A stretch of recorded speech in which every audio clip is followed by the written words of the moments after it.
corner of our railway station car park, front of our health centre, people's front gardens, and even in front of the police station. We've got edible canal towpaths, and we've got sprouting cemeteries. The soil is extremely good.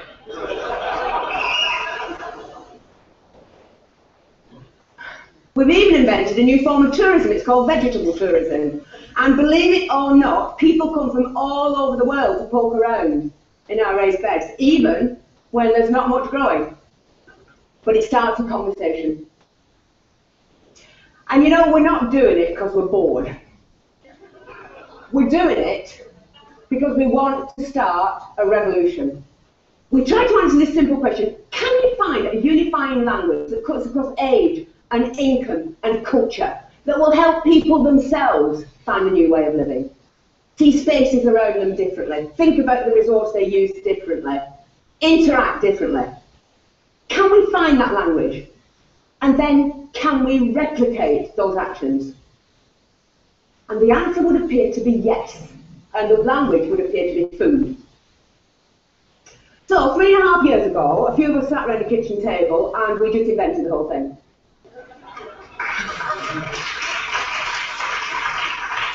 We came up with a really simple game plan that we put to a public meeting. We did not consult, we did not write a report, enough of all that. And we said to that public meeting in Todmorden, look, let's imagine that our town is focused around 3 plates. A community plate, the way we live our everyday lives, a learning plate, what we teach our kids in school and what new skills we share amongst ourselves, and business, what we do with the pound in our pocket, and which businesses we choose to support. Now, let's imagine those plates agitated with community actions around food.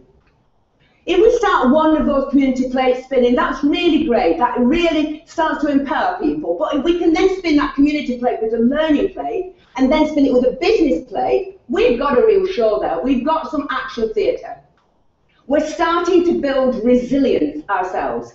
We're starting to reinvent community ourselves. And we've done it all without a flipping strategy document.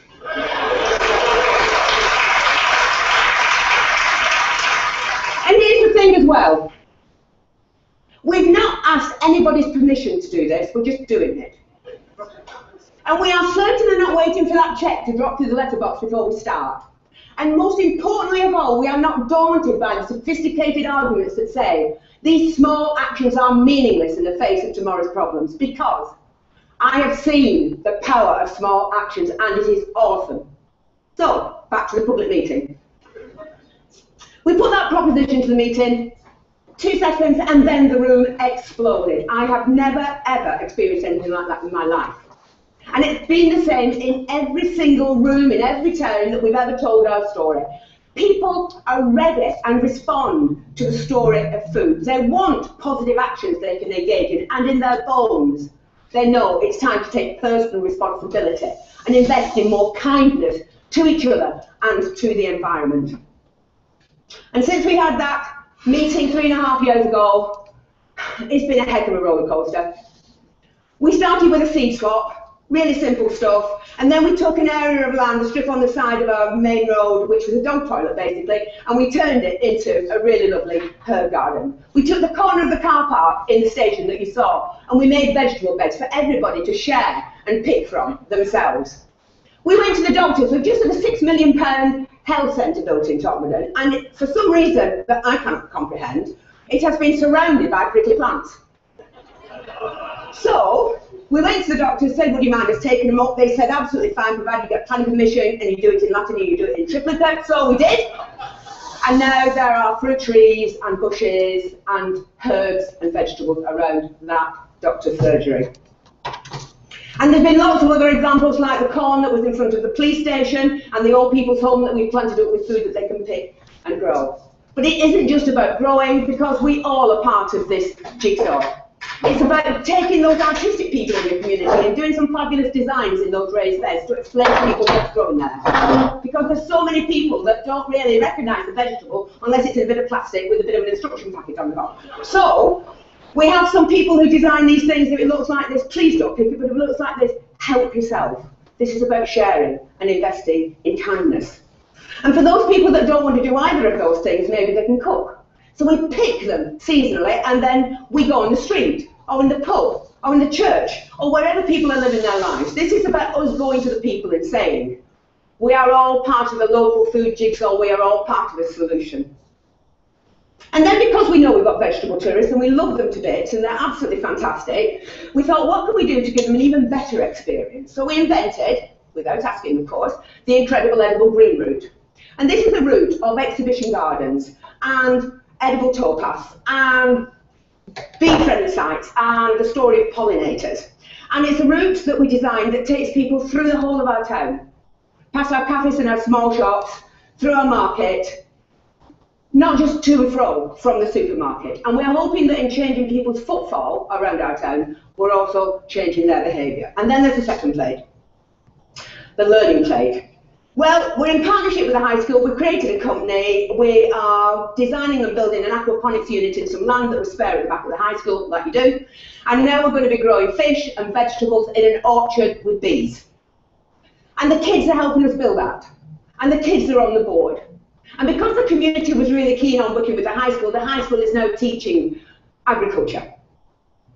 And because it's teaching agriculture, we started to think, how can we then get those kids that never had a qualification before in their life, but are really excited about growing, how can we give them some more experience? So we got some land that was donated by a local garden centre. It was really quite muddy, but in a truly incredible way, totally voluntary led, we have turned that into a market garden training centre. And that is polytunnels and raised beds and all the things you need to get the soil under your fingers and think maybe there's a job in this for me in the future. And because we were doing that, some local academics said, you know, we could help design a commercial horticulture course for you if there's not one that we know of. So they're doing that and we're going to launch it later this year. And it's all an experiment and it's all voluntary. And then there's the third plate. Because if you walk through an edible landscape, and if you learn new skills, and if you start to get interested in what's growing seasonally, you might just want to spend more of your own money in support of local producers. Not just veg, but meat and cheese and beer and whatever else it might be. But then we're just a community group, you know, we're just all volunteers. What could we actually do? So we did some really simple things. We fundraised, we got some blackboards, we put incredible edible on the top, we gave it to every market trader that was selling locally, and they scribbled on what they were selling in any one week. Really popular, people congregated around it, sales were up. And then we had a chat with the farmers and we said we're really serious about this, but they didn't actually believe us. So we thought, okay, what should we do? I know, if we can create a campaign around and show them there is lots and lots of that product made and see we're serious.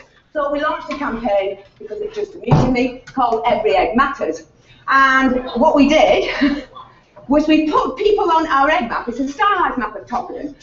Anybody that's selling their excess eggs at the garden gate, perfectly legally, to their neighbours, we stuck on there. We started with 4, and we've now got 64 on. And the result of that was that people were then going into shops asking for a local Tottenham egg. And the result of that was some farmers upped the amount of flock they got of free-range birds, and then they went on to meat birds. And although these are really, really small steps, that increasing local economic confidence is starting to play out in a number of ways. So we now have farmers doing cheese, and they've got their flocks of rare breed pigs, they're doing pasties and pies and things that they would have never have done before.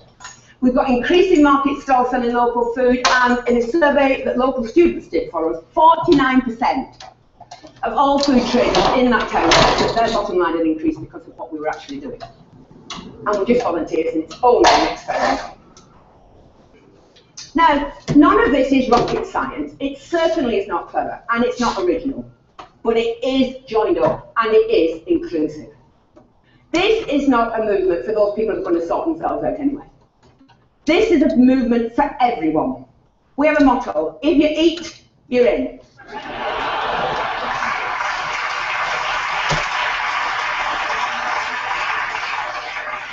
Across age, across income, across culture. It's been really quite a roller coaster experience. But going back to that first question that we asked, is it replicable? Yeah, it most certainly is replicable. More than 30 towns in England now are spinning the incredible edible plates. Whichever way they want to do it, they're of their own volition, they're trying to make their own lives differently.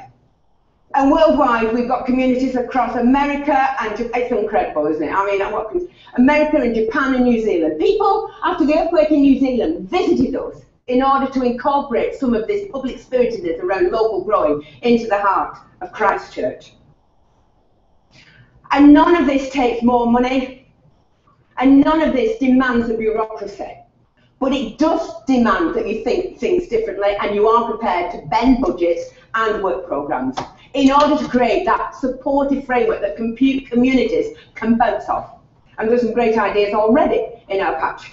Our local authority has decided to make everywhere incredible edible, and in support of that have decided to do two things. First, they're going to create an asset register of spare land that they've got, put it in a food bank so that communities can use that wherever they live. And they're going to underpin that with a licence. And then they've said to every single one of their workforce, if you can, help those communities grow and help them maintain their spaces. Suddenly, we're seeing actions on the ground from local government. We're seeing this mainstream. We are responding creatively at last to what Rio demanded of us. And there's lots more you could do. I mean, just to list a few. One, please stop putting prison plants around public buildings. It's a waste of space. Secondly, please create edible landscapes so that our children start to walk past their food day in, day out, on our high streets, in our parks, wherever that might be. Inspire local planners to put the food sites at the heart of the town and the city plan, not relegate them to the edges of the settlements that nobody can see. Encourage all our schools to take this seriously. This isn't a second-class exercise. If we want to inspire the farmers of tomorrow, then please let us say to every school, create a sense of purpose around the importance of the environment, local food and soil. Put that at the heart of your school culture and you will create a different generation. There are so many things you can do, but ultimately, this is about something really simple. Through an organic process, through an increasing recognition of the power of small actions, we are starting at last to believe in ourselves again, and to believe in our capacity, each and every one of us, to build a different and a kinder future. And in my book, that's incredible. Thank you.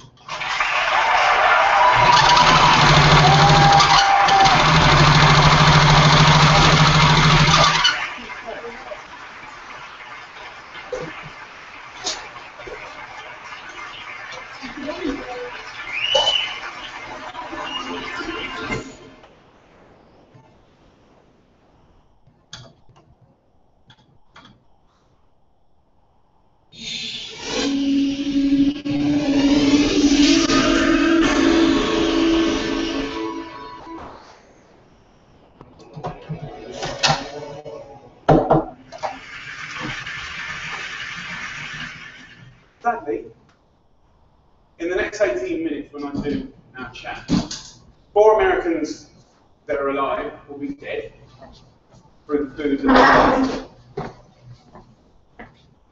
My name's Jamie Oliver, I'm 34 years old. I'm from Essex in England, and for the last 7 years I've worked very tirelessly to save lives in my own way. I'm not a doctor, I'm a chef, I don't have expensive equipment or medicine, I use information, education. I profoundly believe that the power of food has a primal place in our homes that binds us to the best bits of life. We have an awful, awful reality. America, you're at the top of your game. This is one of the most intelligent countries in the world.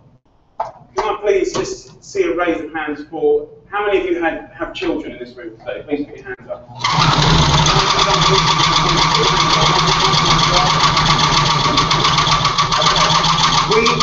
We adults of the last 4 generations reflect on children with the destiny of a shorter lifespan than their parents.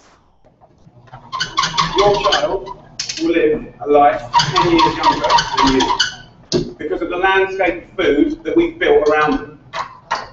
2/3 of this room today in America are statistically overweight or obese. You're all right, but we'll get you eventually, don't worry. Right? The statistics of bad health are clear, very clear. We spend our lives being paranoid about death, homicide, you name it, it's on the front page of every paper, CNN. Look at homicide, right?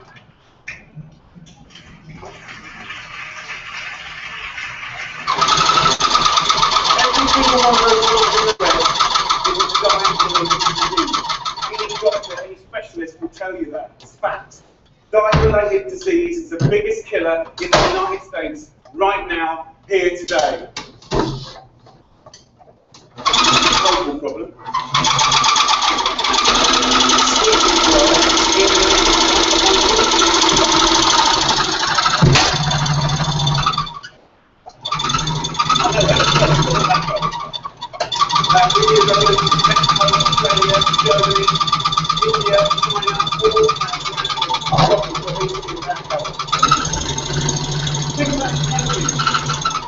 It costs way less than obesity now. Obesity costs you Americans 10% of your healthcare bills, $150 billion a year. In 10 years, it's set to double, $300 billion a year. And let's be honest, guys, you ain't got that cash. I came here to start a food business, so profoundly believing we need it. The time is now. We're in a tipping point moment. I've been doing this for 7 years. I've been trying in America for 7 years. Now is the time when it's ripe for the picking. I went to the eye of the storm. I went to West Virginia, the most unhealthy state in America. Well, it was last year. We've got a new one this year, but we'll work on that next season. Huntington, West Virginia. I wanted to put heart and soul and people, your public, around the statistics that we've become so used to. I want to introduce you to some of the people that I care about. Your public, your children. I want to show a picture of my friend Brittany. She's 16 years old. She's got 6 years to live because of the food that she's eaten. She's the third generation of Americans that hasn't grown up in a food environment where they've been taught to cook at home or in school, or her mum, or her mum's mum. She has 6 years to live. She's eating her liver to death. Stacey, the Edwards family. This is a normal family, guys. Stacey does her best, but she's third generation as well. She was never taught to cook at home or in school. The family's obese. Justin here, 12 years old, he's 350 pounds. He gets bullied, for God's sake. The daughter there, Katie, 4 years old. Marissa, she's all right. You know what? Her father, who was obese, died in her arms. And then the second most important man in her life, her uncle, died of obesity. And now her stepdad is obese. You see, the thing is, obesity and diet-related disease doesn't just hurt the people that have it, it's all of their friends, families, brothers, sisters. Pastor Steve, an inspirational man, one of my early allies in Huntington, West Virginia.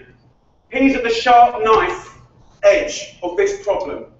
He has to bury the people, okay? And he's fed up with it. He's fed up with burying his friends, his family. One winter, 3 times as many people die.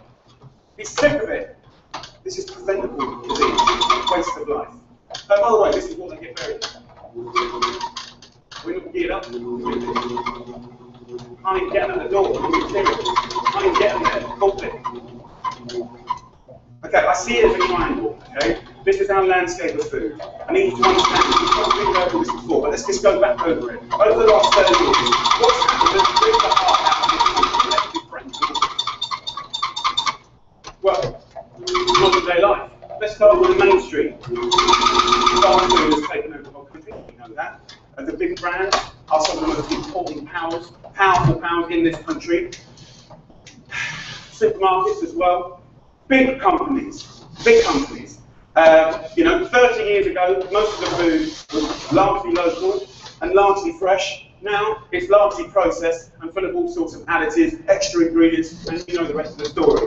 Portion size is obviously a massive problem. Labelling is a massive problem. The labelling in this country is a disgrace. They want to self-police themselves. The industry wants to self-police themselves. What, in this current climate? They don't deserve it. How can you say something is low fat when it's full of so much sugar? Home. The biggest problem with the home is that used to be the heart of passing on food culture. That ain't happening anymore. And you know what, as we go to work and as life changes, and as life always evolves, we're kind kind of have to look at it holistically, step back for a moment and readdress the balance. It ain't happening, it hasn't happened for 30 years, okay? I want to show you a situation that's very normal right now, the other side.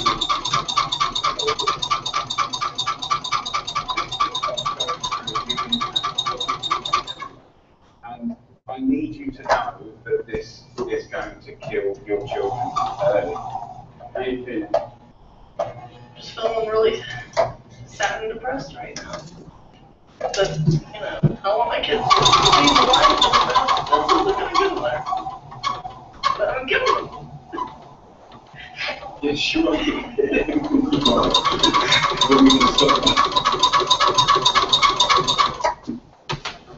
Normal.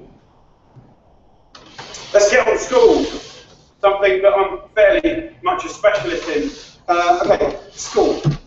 What is school? Who invented it? What's the purpose of school? School was always invented to arm us with the tools to make us creative, be able to do wonderful things, make us earn a living, etc., etc., etc. You know, it's been kind of in this sort of tight box for a long, long time. Okay, but we haven't really evolved it to deal with the health catastrophes of America. Okay, school food is something that most kids, 31 million a day actually, have twice a day, more than often, breakfast and lunch, 180 days of the year. So you could say that school food is quite important really, judging the circumstances.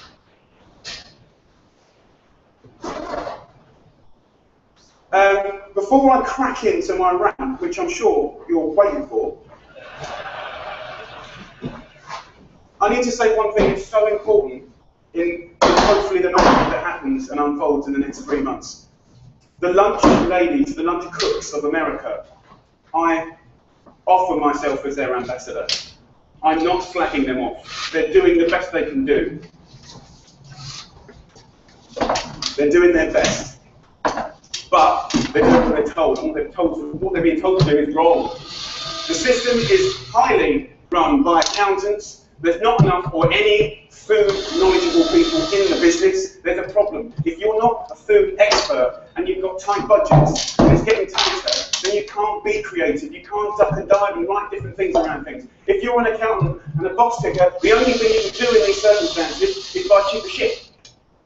Now, the reality is the food that your kids get every day is fast food, it's highly processed, there's not enough fresh food in there at all. You know, the amount of additives, numbers, ingredients you wouldn't believe. There's not enough veggies at all. French fries are considered a vegetable. Pizza for breakfast. They don't even get given crockery.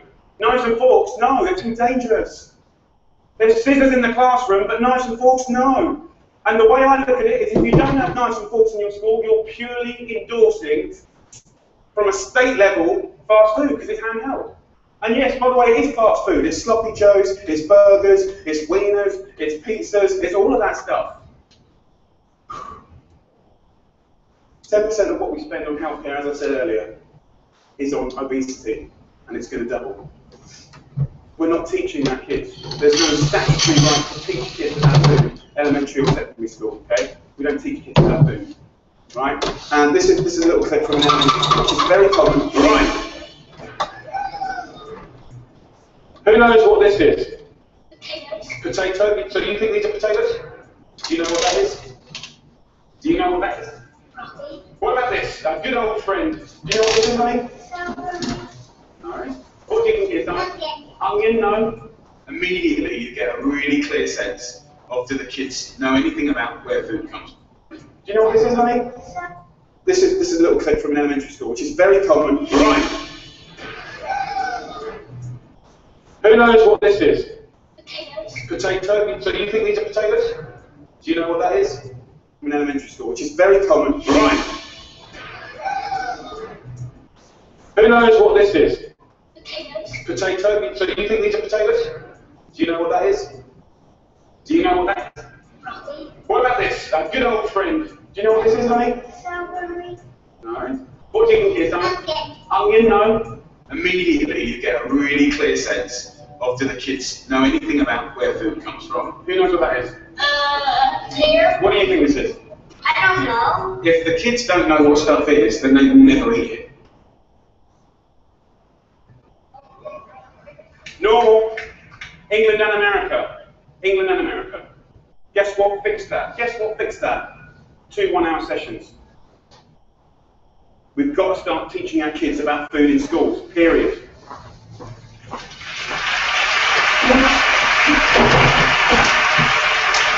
I want to tell you about something. I want to tell you about something that kind of epitomises the trouble that we're in, guys. Okay. I want to talk about something so basic as milk. Every kid has the right to milk. They're getting 2 bottles, okay, and most kids do. But milk ain't good enough. Someone on the milk board, and don't get me wrong, I support it. Someone on the milk board probably paid a lot of money to some geezer to work out that if you put loads of flavourings and colourings and sugar in milk, right, more kids will drink it. Yeah.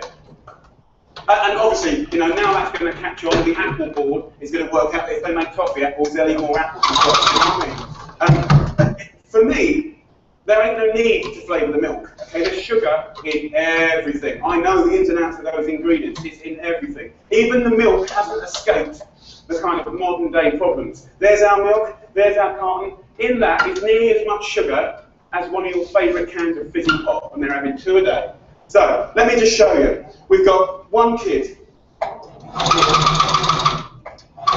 having, you know, 8 tablespoons of sugar a day.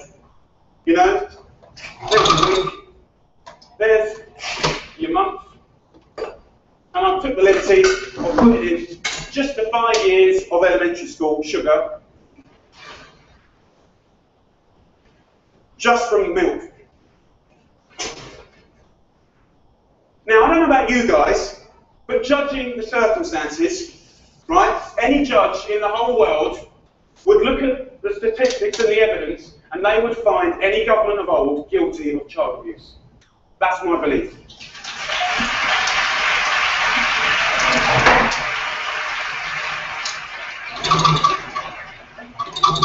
Now, if I came up here, and I wish I could come up here today, and hand a cure for AIDS or cancer, you'd be fighting and scrambling to get to me. All this bad news is preventable. That's the good news. It's very, very preventable. So let's just think about, we've got a problem here, we need to reboot. Okay, so in my world, what do we need to do?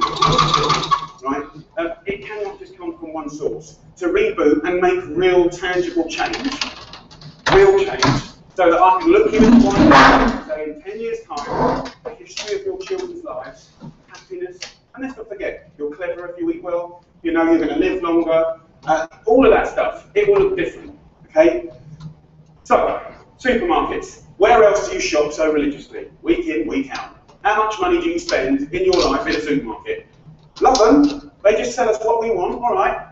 They owe us to put a food ambassador in every major supermarket.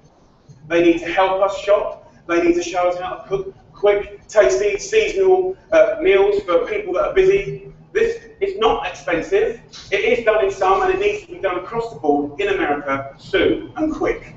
The big brands, you know, the food brands, need to put food education at the heart of their businesses. I know, easier said than done, it's the future, it's the only way. Fast food, with the fast food industry, you know, it's very competitive. I've had loads of secret papers and dealings with fast food restaurants. I know how they do it. I mean, basically, they wean us on to these hits of sugar, salt and fat and X, Y and Z, and everyone loves them, right? So these guys are going to be part of the solution, but we need to get the government to work with all of the fast food purveyors and the restaurant industry, and over a 5, 6, 7 year period, wean us off the extreme amounts of fat, sugar, fat, and all the other non-food ingredients. Now, also, back to the sort of big brands, labelling, I said earlier, is an absolute farce and has got to be sorted. Okay, school. Obviously in schools, we owe it to them to make sure those 180 days a year, and that little precious age of 4, to 18, 20, 24, whatever, they need to be cooked proper, fresh food from local girls on site, okay? There needs to be a new standard of fresh, proper food for your children, yeah?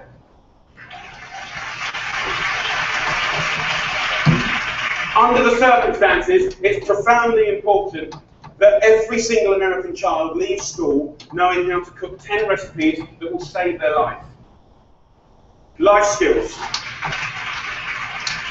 That means that they can be students, young parents, and be able to sort of duck and dive around the basics of cooking, no matter what recession hits the next time. If you can cook, recession money doesn't matter. If you can cook, time doesn't matter.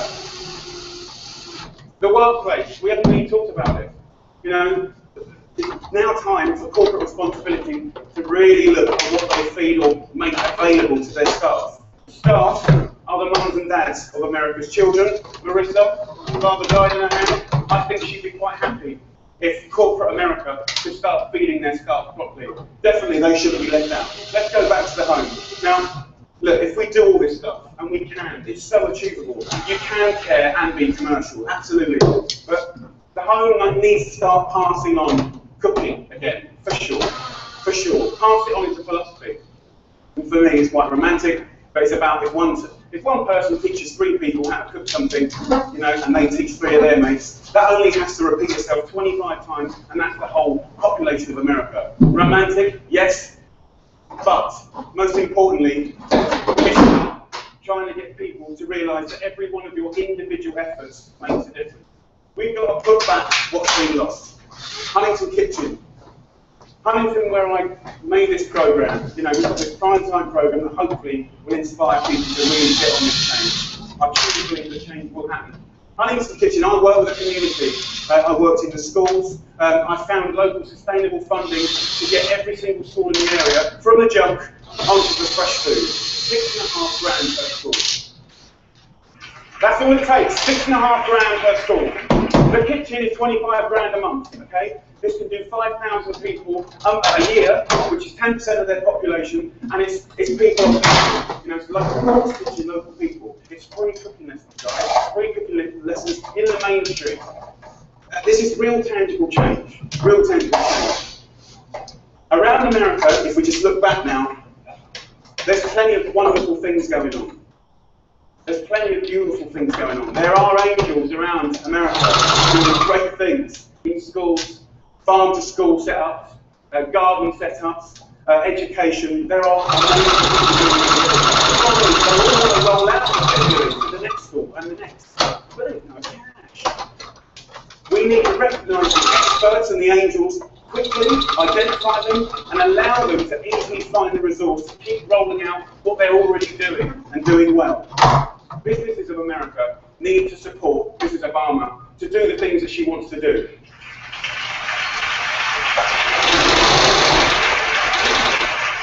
And look, I know it's weird having an English person standing here before you, talking about all this. All I can say and I believe truly, actually, that if change can be made in this country, beautiful things will happen around the world. If America does it, I believe other people will follow. It's incredibly important.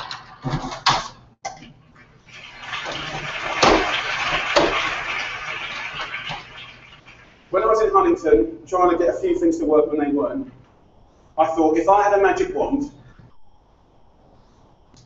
what would I do? And I thought, you know what, I just love to be put in front of some of the most amazing movers and shakers in America. And a month later, they phoned me up and gave me this award. I'm here. So my wish.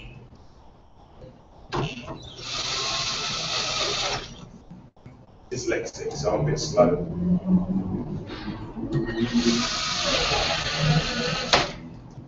My wish is for you to help a strong, sustainable movement to educate every child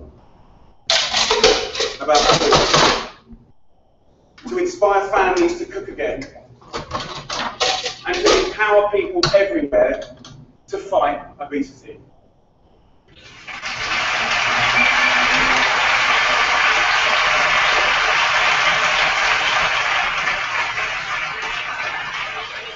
Thank you.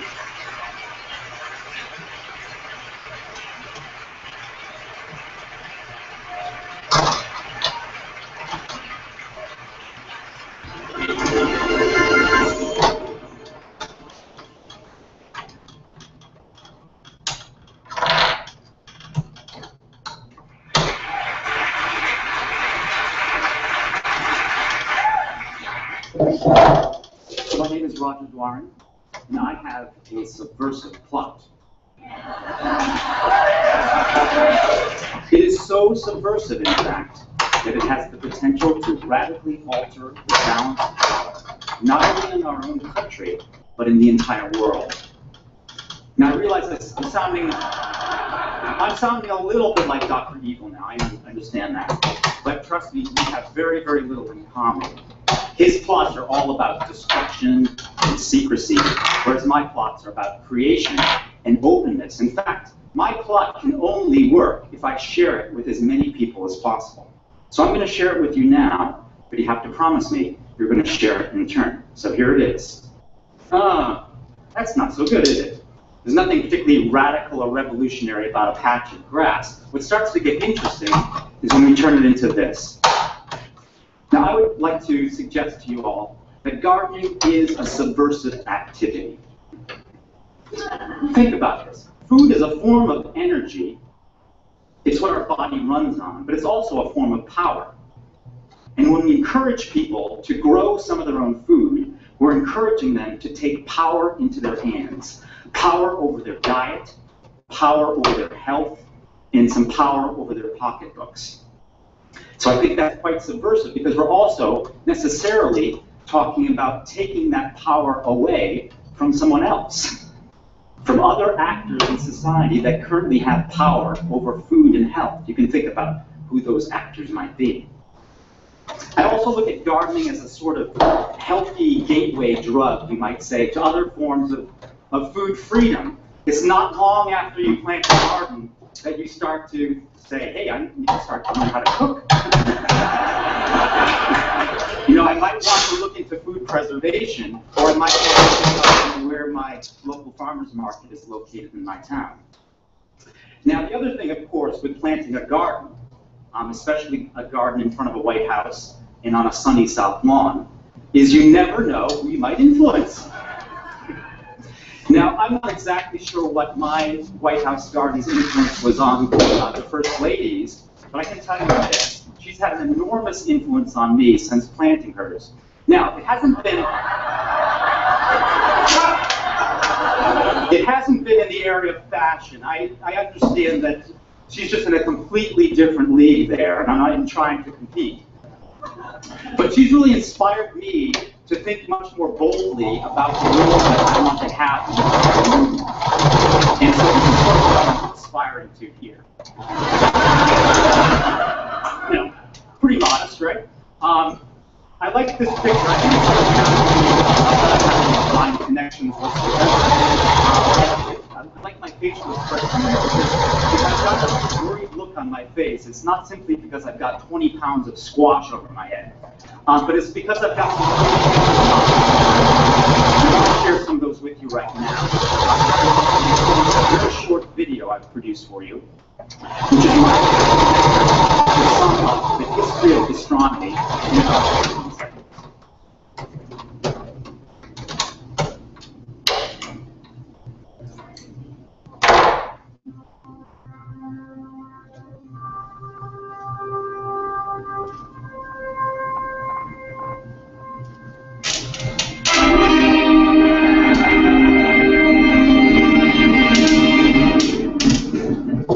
So, here we are.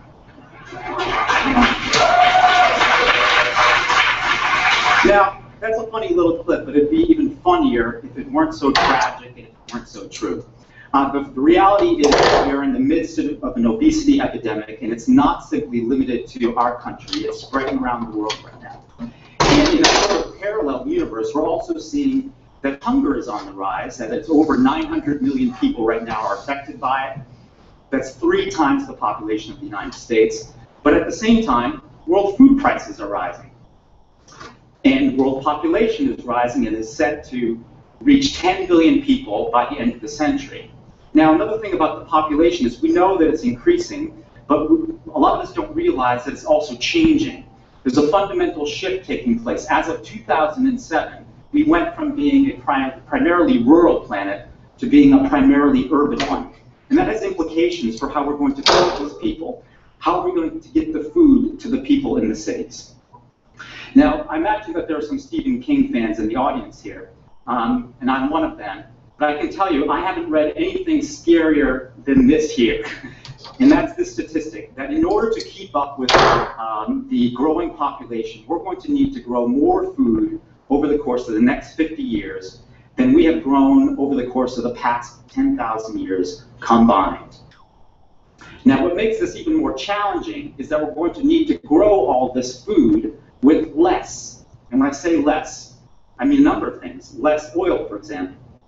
Most reputable geologists believe that we've already reached peak oil production in the world. Now, this you might not think in terms of oil and food as being linked, but there's a very strong link, in fact. It takes 10 calories of fossil fuel energy in our highly industrialized food system in order to produce 1 calorie of food energy. We'll also need to grow more food with less water. These 3 images come from 3 very different parts of the planet, but they all tell the same story of catastrophic drought. We'll also need to grow more food with less farmland. Here, the pressures differ from one place to the next. In the global south, we're seeing desertification, whereas in the north, we're seeing suburban sprawl. We'll also have to grow more food with less climate stability and less genetic diversity. Now, this is really important. We need our genetic varieties because they're a sort of insurance policy against climate change. We heard earlier today, not putting all of our eggs in one basket, but we shouldn't be doing the same with our tomatoes either. We're also going to need to grow more food with less time. Now here I'm not simply talking about the ticking time bomb that is the global population. I'm talking about the amount of time that we all have in order to put a decent meal on the table. And that 31 figure there is not something arbitrary. That's the average amount of time the American family spends preparing, eating, and cleaning up after meals per day. 31 minutes. So somewhere in there, we're going to need to also fit in growing food, all right? And I think we do need to do that, but that's also going to mean that somewhere along the way, something's going to have to give. So it sort of leaves us feeling like this. You know, time to leave town, or even perhaps leave planets, but you know, where do we go? Where do we go when we only have one planet? And where do we go when the going gets tough? Well, if we're to listen to a lot of our political leaders over the years, we would simply go shopping, right? Because we have this unwavering belief, especially in American political culture, that we can shop our way out of any problem. But the reality is something different. We're not going to solve our food problems and our health problems simply by switching from regular Coke to some future green iteration thereof. And although the large food camp companies would like us to believe that we can give our children all of the vitamins, minerals, and immunity-building substances that they need without even leaving the chocolatey cereal aisle, the truth is something quite different. Now, what's become even more troublesome of late is that even the foods that ought to be healthy aren't always so. And we're starting to lose confidence in our food system, I think. The bigger it becomes, the more complex it becomes. And we've seen this time and time again. This is an image from the latest E. coli outbreak. In this case, it was in Europe, and we think it was started with bean sprouts, of all things. So we have this sort of shopper's dilemma right now. We have all of these different foods, 30,000 foods in the average big box grocery store. But we have less confidence in those foods. And we have less confidence in the actors that are putting those foods on the shelves. I think we need to redefine what good food is. This is an interesting image from Berlin, Germany, where somebody started planting shopping carts and leaving them around. Those are potatoes, by the way. But in addition to redefining what good food is, I think we need to redefine our living spaces. Instead of seeing this as a yard, you know, we need to think of it more as like a full-service greengrocer. And that's, in fact, my yard, and that's how I look at it. So that's what we transformed our yard into. And I think a really key message is this one, that gardens grow good food. And when I say good food, I mean a number of different things. I mean food that is safe, food that is healthy, food that is absolutely gorgeous and delicious. Another important message is this one, that gardens grow healthy kids and families. Those happen to be my two youngest sons, and they look healthy, and they are healthy. And I think it has to do with the fact that they grew up in gardens, and they know where good food comes from. And in fact, they know how to grow some of it themselves. But in the current economy, I think it's key to get this message out, that gardens also grow important economic savings for families. You can pretty much take my word on this one, because in addition to crunching the vegetables a couple of years ago, my wife and I also crunched the numbers.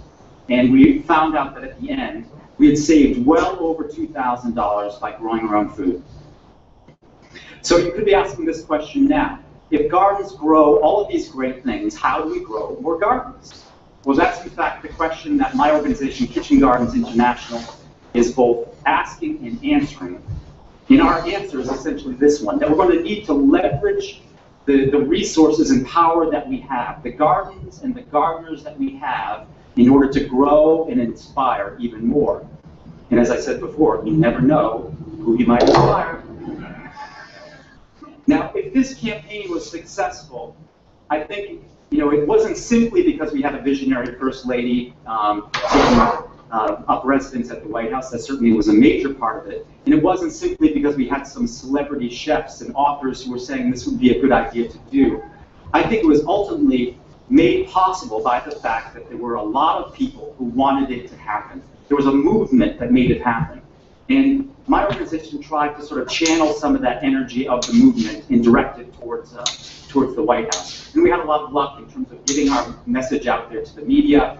We had a petition on Facebook, 110,000 signatures. We had viral images and videos, and we did crazy things like symbolically putting the White House lawn up for sale on eBay. But we need to do even more, and what we're trying to do in my organization is to connect people online, but also to connect people in person. This is an image from a little holiday we invented called World Kitchen Garden Day. It's at the end of August each month, and it's just about bringing people together in gardens to learn from one another, to experience a garden as a community experience. We also need to grow the next generation of gardeners. We're doing that in the United States and abroad. But there's still so much more that needs to be done. And I think this slide sort of captures where we need to go. We need a roadmap. I picked this slide for a reason. We've got a bike garden on the left and a map of the Netherlands on the right. I was in the Netherlands earlier this year and was absolutely amazed by the amount of bikes on the road. 26% of all trips taken in the Netherlands are by bicycle.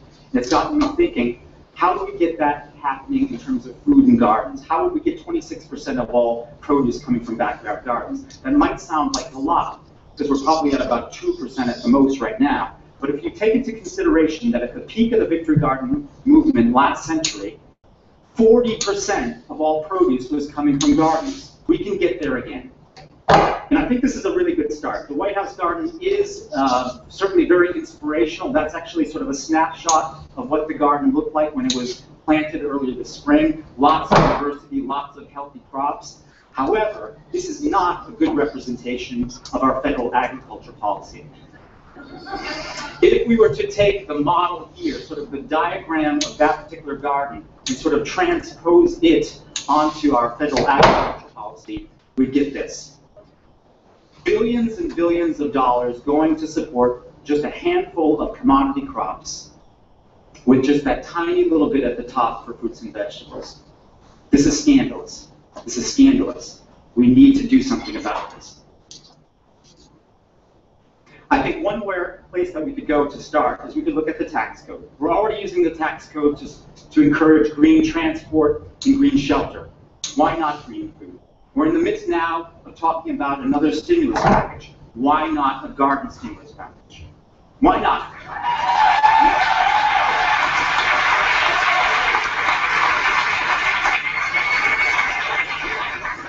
In terms of other things that we need to be doing, we need to move down to the local level, and we need to make sure that gardens are legal.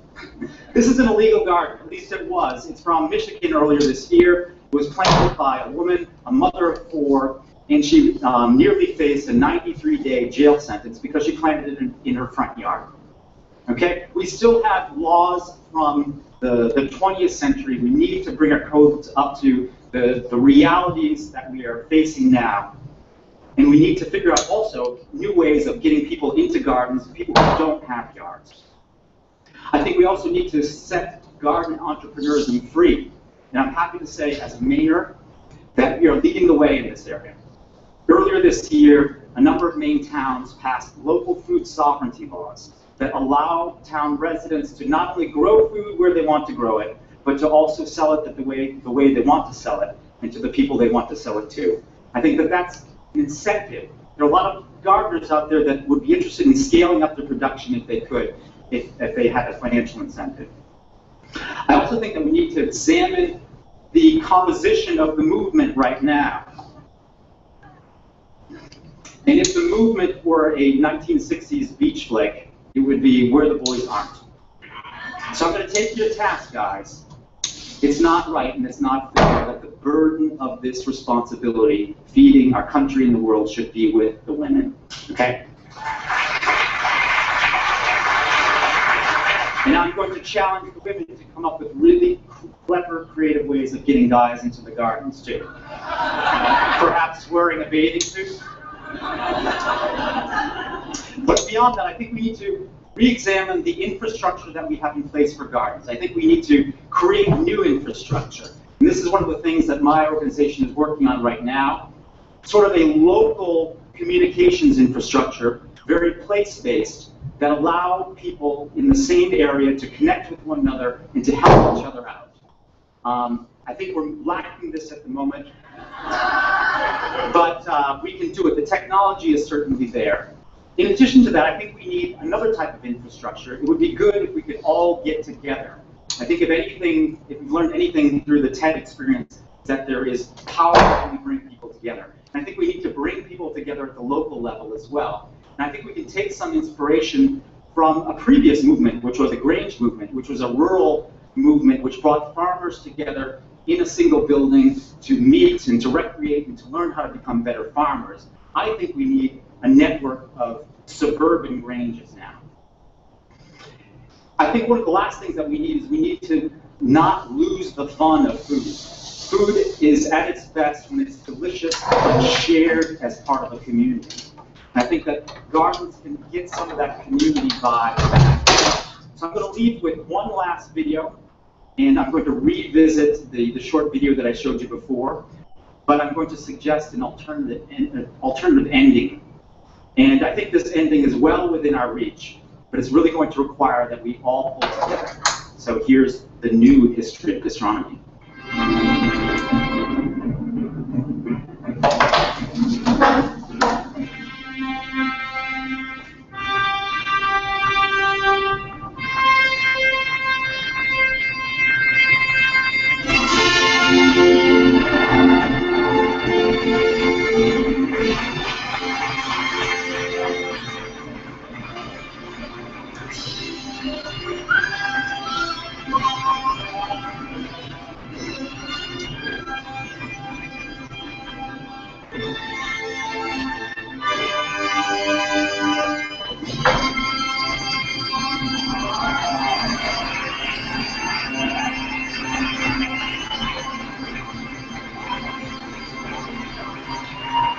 Thank you very much. Thank you all. Thank you.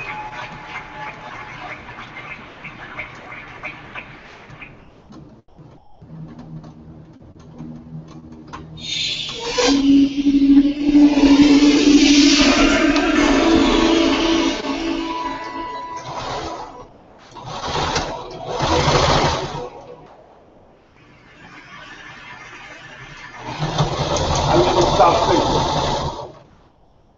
This is South Central. Liquor store, fast food. So the city planners, they get together, they think they're going to change the name South Central and they represent something else. So they changed it to South Los Angeles. This is going to fix what's really going wrong in the city. This is South Los Angeles. Liquor stores, fast food, vacant lots. Just like 26.5 million other Americans, I live in a food desert. South Central Los Angeles, home of the drive-through and the drive-by. Funny thing is, the drive-throughs are killing more people than the drive-bys. People are dying from curable diseases in South Central Los Angeles. For instance, the obesity rate in my neighborhood is like 5 times higher than, say, Beverly Hills, which is like probably 8-10 miles away. I got tired of seeing this happen. And I wonder, how would you feel if you had no access to healthy food? If every time you walk out your door, you see the ill effects that the present food system have on your neighborhood? I see wheelchairs bought and sold like used cars. I see dialysis centers popping up like Starbucks. And I figured this has to stop. So I figured that the problem is the solution. Food is the problem, and food is the solution. Plus, I got tired of driving 45 minutes round trip to get an apple that wasn't impregnated with pesticides. So what I did, I planted a food forest in front of my house. It's on a strip of land that we call a parkway. It's like 150 feet by like 10 feet. The thing is, it's owned by the city, but you have to maintain it. So I'm like, cool. I do whatever the hell I want. Since it's my responsibility and I gotta maintain it, this is how I decided to maintain it. So me and my group, LA Green Ground, we got together and we started planting my food forest, fruit trees, the whole nine, vegetables. What we do, we're a pay-it-forward kind of group, where it's composed of like gardeners from all walks of life from all over the city. It's completely volunteer, and everything we do is free. And the garden was beautiful. And then somebody complained. The city came down on me. And basically gave me a citation saying that I had to remove my garden, which this citation would turn into a warrant. And I'm like, come on, really? A warrant for planting food on a piece of land that you could care less about? And I was like, cool, bring it. Because this time it wasn't coming up. So LA Times got hold of it. Steve Lopez did a story on it and talked to the councilman. And one of the Green Grounds members, they put up a petition on change.org. And with 900 signatures, we were a success. We had a victory on our hands. My councilman even called and said how they endorse and love what we're doing. I mean, come on, why wouldn't they?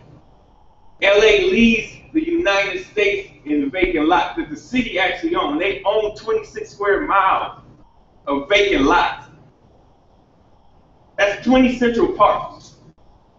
That's enough space to plant 725 million tomato plants. Why in the hell would they not okay this? Growing one plant will give you 1,000, 10,000 seeds.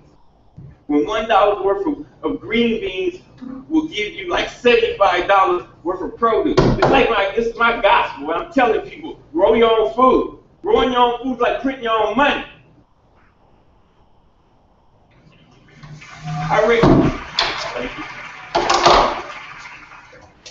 I have a legacy. I grew up there. I raised my sons there. And I refuse to be a part of this manufactured reality that was manufactured for me by some other people, and I'm manufacturing my own reality. See, I'm an artist. Gardening is my graffiti. I grow my art. Just like a graffiti artist, where they beautify walls, me, I beautify lawns, parkways. I use the garden, the soil, like it's a piece of cloth. And the plants and the trees, that's my embellishment for that cloth. Be surprised what the soil could do if you let it be your canvas. You just couldn't imagine how amazing it and how it affects you. What happens? I have witnessed my garden become a tool for the education, a tool for the transformation of my neighborhood. To change the community, you have to change the composition of the soil. We are the soil. Be surprised how kids are affected. Gardening is the most therapeutic and defiant act you can do, especially in the inner city. Plus you get stronger.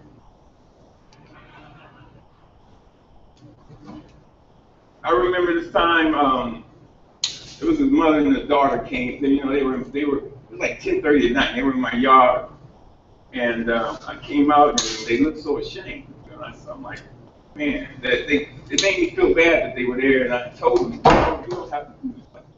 This is on the street for a reason. It made me feel ashamed to see people that was this close to me that was hungry, and this only reinforced why I do this. And people ask me, Finn, aren't you afraid people are going to steal your food? And I'm like, no, I ain't afraid they're going to steal it. That's why it's on the street. That's the whole idea.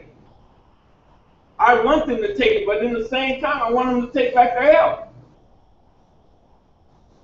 There's another time when I put a garden in this homeless shelter in downtown Los Angeles. The guys, they helped me unload the truck.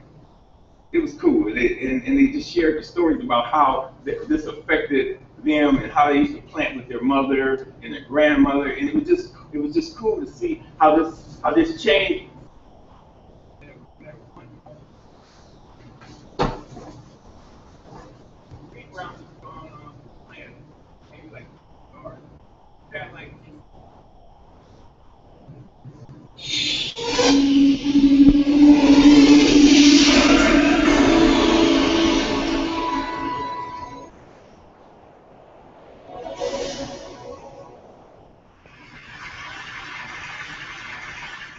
I live in South Central. This is South Central. Liquor store, fast food, vacant lots. So the city planners, they get together and they figure they're going to change the name South Central to make it represent something else. So they change it to South Los Angeles. Like this is going to fix what's really going wrong in the city. This is South Los Angeles. Liquor store, fast food, vacant lots.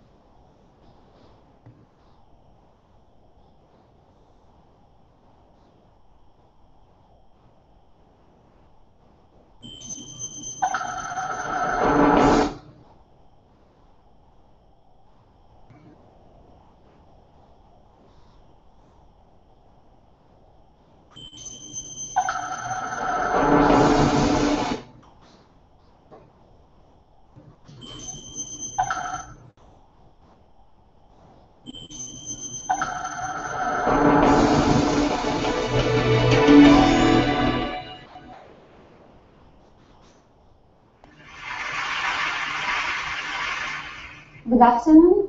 My name is Yıldız. I'm a photo-based artist from Russia. I started my way around 6 years ago with ironic self-portraits to lay open so many stereotypes about nationalities, genders, and social issues, using photography as my tool to send a message. Today I'm still performing in front of the camera and trying to be brave like a Wonder Woman. I focus on balancing meaningful message, aesthetic, beauty, composition, some irony, and artifacts. Today I'm going to tell you about my project, which named Desperate Romantics. They're my artifacts or painting from Pre-Raphaelites, Brotherhood, England, mid-19th century. I took the painting and gave to it new contemporary meaning, talking about issues which surrounding me in Russia, capturing people who are not models but have an interesting story. This boy is a professional dancer, only 12 years old, but at secondary school he hides his dancing classes and wearing the mask of brutality.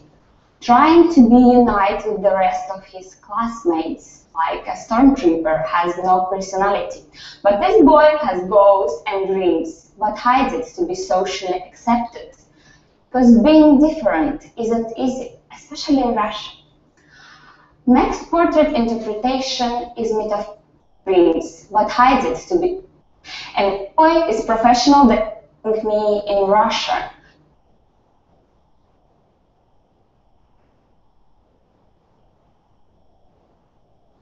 Capturing dreams, but hides it to be socially accepted. Because being different isn't easy, especially in Russia. Next portrait interpretation is metaphoric. And this is Nikita, a security guard from one of the bars in St. Petersburg. He likes to say, "You won't like me in anger," quoting Hulk from the movie. But I've never seen him angry. He hides his sensitivities and romantic soul, because in Russia among guys that's not cool to be romantic, but it's cool to be surrounded with women and look like an aggressive Hulk. Sometimes in my project I would take the painting and give to it new meaning and new temptation about it. Sometimes I would compare facial features and playing with words irony, Iron Man, ironing man. Through the artifacts, I bring social issues which surrounding me in Russia into the conversation. Interesting fact about marriage in Russia, that most of the 18, 19 years old girls already ready and dream to get married. We taught from childhood successful marriage means successful life.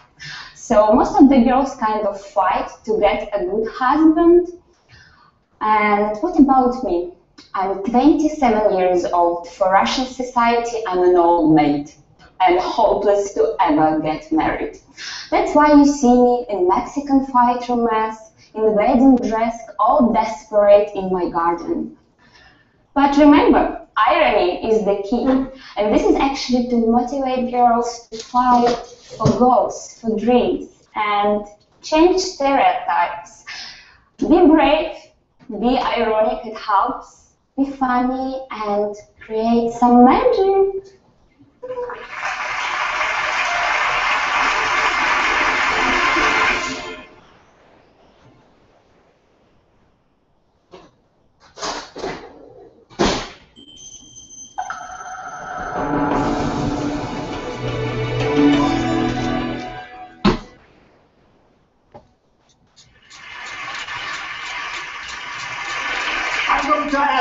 I'm going to ask you 3 multiple choice questions. Use this device to answer. The first question is, how did the number of deaths per year from natural disaster, how did that change during the last century? Did it more than double? Did it remain about the same in the world as a whole, or did it decrease to less than half? Please answer, A, B, or C. I see lots of answers. This is much faster than I do it at universities. They are so slow. They keep thinking. Oh, very, very good. And we go to the next question. So how long did women 30 years old in the world go to school? 7 years, 5 years, or 3 years? A, B, or C? Please answer.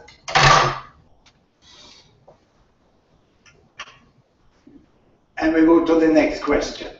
In the last 20 years, how did the percentage of people in the world who live in extreme poverty change? Extreme poverty, not having enough food for the day. Did it almost double? Did it remain more or less the same, or did it half? A, B, or C? Now, answers. You see, death from natural disasters in the world. You can see it from this graph here. From 1900 to 2000. In 1900, there was about 500,000 people who died every year from natural disaster. Floods, earthquake, volcanic eruption, whatever, drought. And then, how did that change? We asked, Gapminder asked the public in Sweden. This is how they answered. The Swedish public answered like this. 50% thought it had doubled, 38% said it's more or less the same, 12% said it had half. This is the best data. from the disaster researchers. And it goes up and down, and it goes to the Second World War, and after that it starts to fall, and it keeps falling, and it's down to much less than half. The world has been much, much more capable as the decades go back to protect people from this, you know. So only 12% of the Swedes know this. So I went to the zoo and I asked the chimps.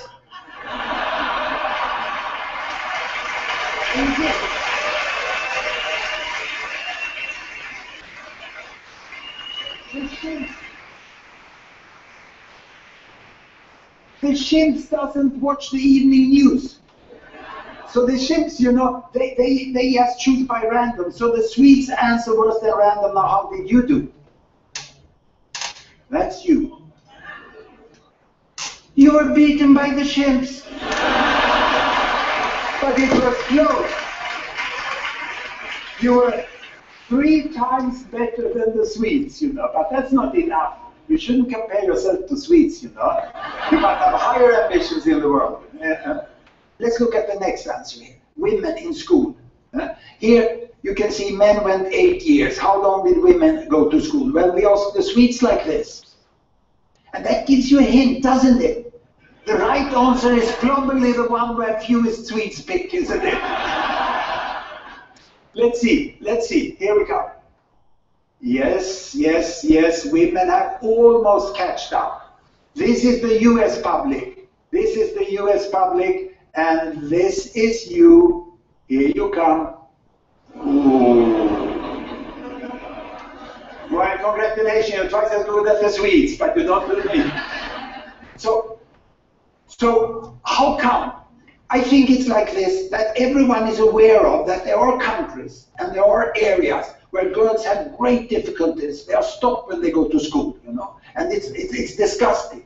But in the majority of the world, where most people in the world live, most countries, girls today go to school as long as boys, more or less.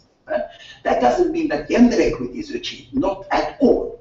They still are confronted to terrible limitations. But schooling is there in the world today. Now, we miss the majority.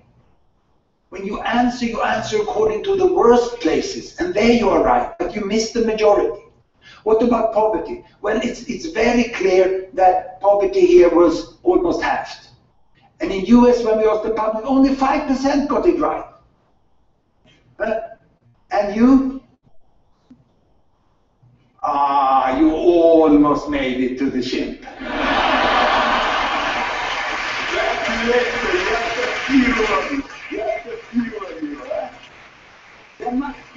There must be preconceived ideas, you know. And many in the rich countries, they think that, oh, we can never end extreme poverty. Of course they think so, because they don't even know what has happened. The first thing to think about the future is to know about the present. These questions were a few of the first ones in the pilot phase of the Ignorance Project in Gapminder Foundation that we run.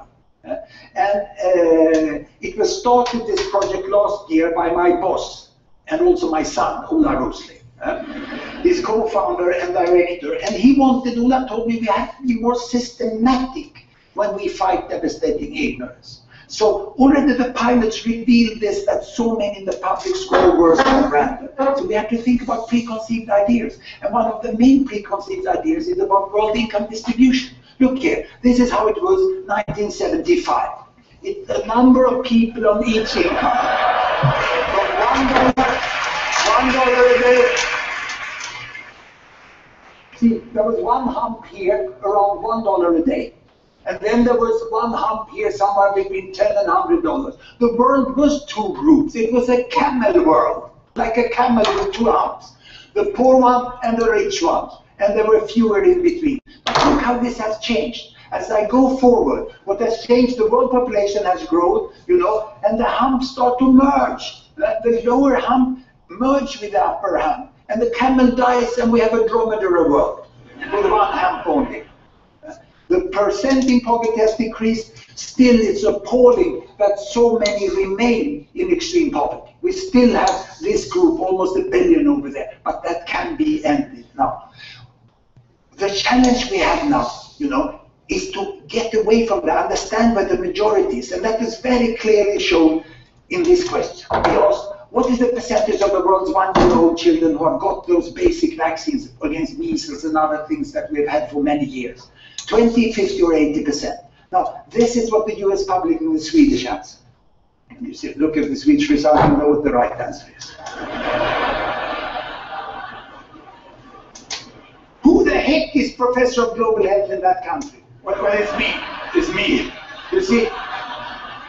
It's very difficult. It's very difficult. However, Ola's approach to really measure what we know made headlines, and CNN published these results on their web, and they had the questions, there millions answered, and I think there was about 2,000 comments, and this was one of the comments, you know. I bet no member of the media passed the test, he said. So Ola told me, take these devices, you are invited to media conferences, give it to them and measure what the media know. And ladies and gentlemen, for the first time, the informal result from a conference with US media. And then lately from the European Union media. You see, the problem is not that people don't read and listen to the media. The problem is that the media doesn't know themselves. What shall we do about this, Ola? Do you have an idea?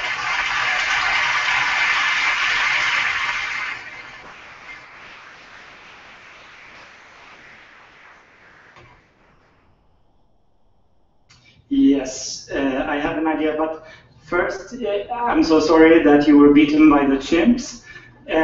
Fortunately, I will be able to comfort you by showing why it was not your fault, actually. Then I will equip you with some tricks for beating the chimps in the future. That's basically what I will do.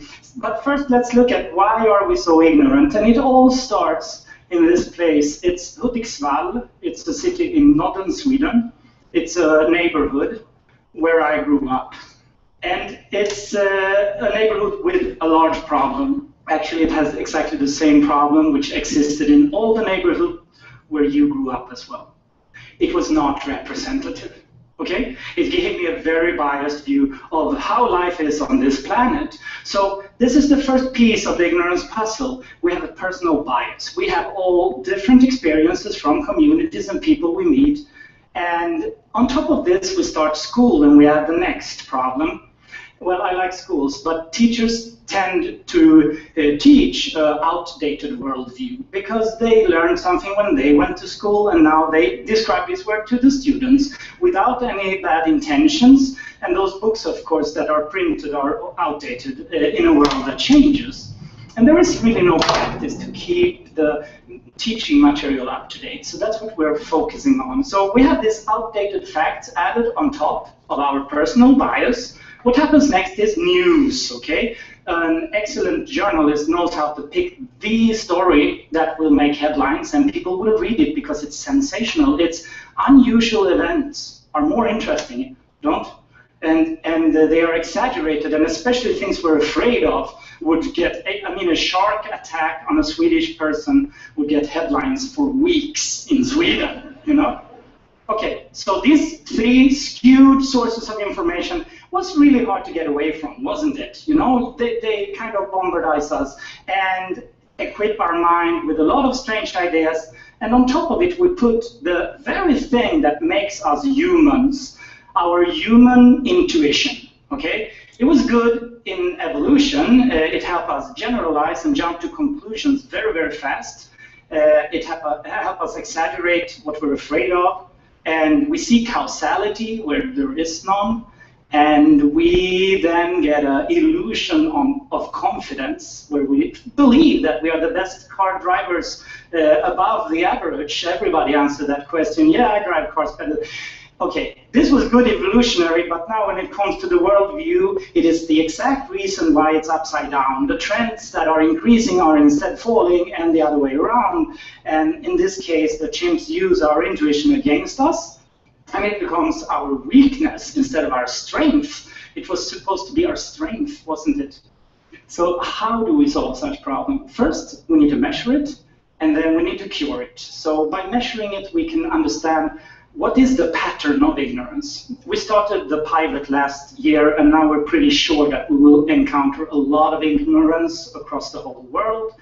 And the idea is really to scale it up to all domains or dimensions of global development, such as climate, endangered species, human rights, gender equality, energy, finance. All different sectors have facts, and there are organizations trying to spread awareness about these facts. So I've started actually contacting some of them, like WWF and Amnesty International and UNICEF, and asking them, what are your favorite facts which you think the public don't know? Okay, I gather those facts. Imagine a long list with, say, 250 facts.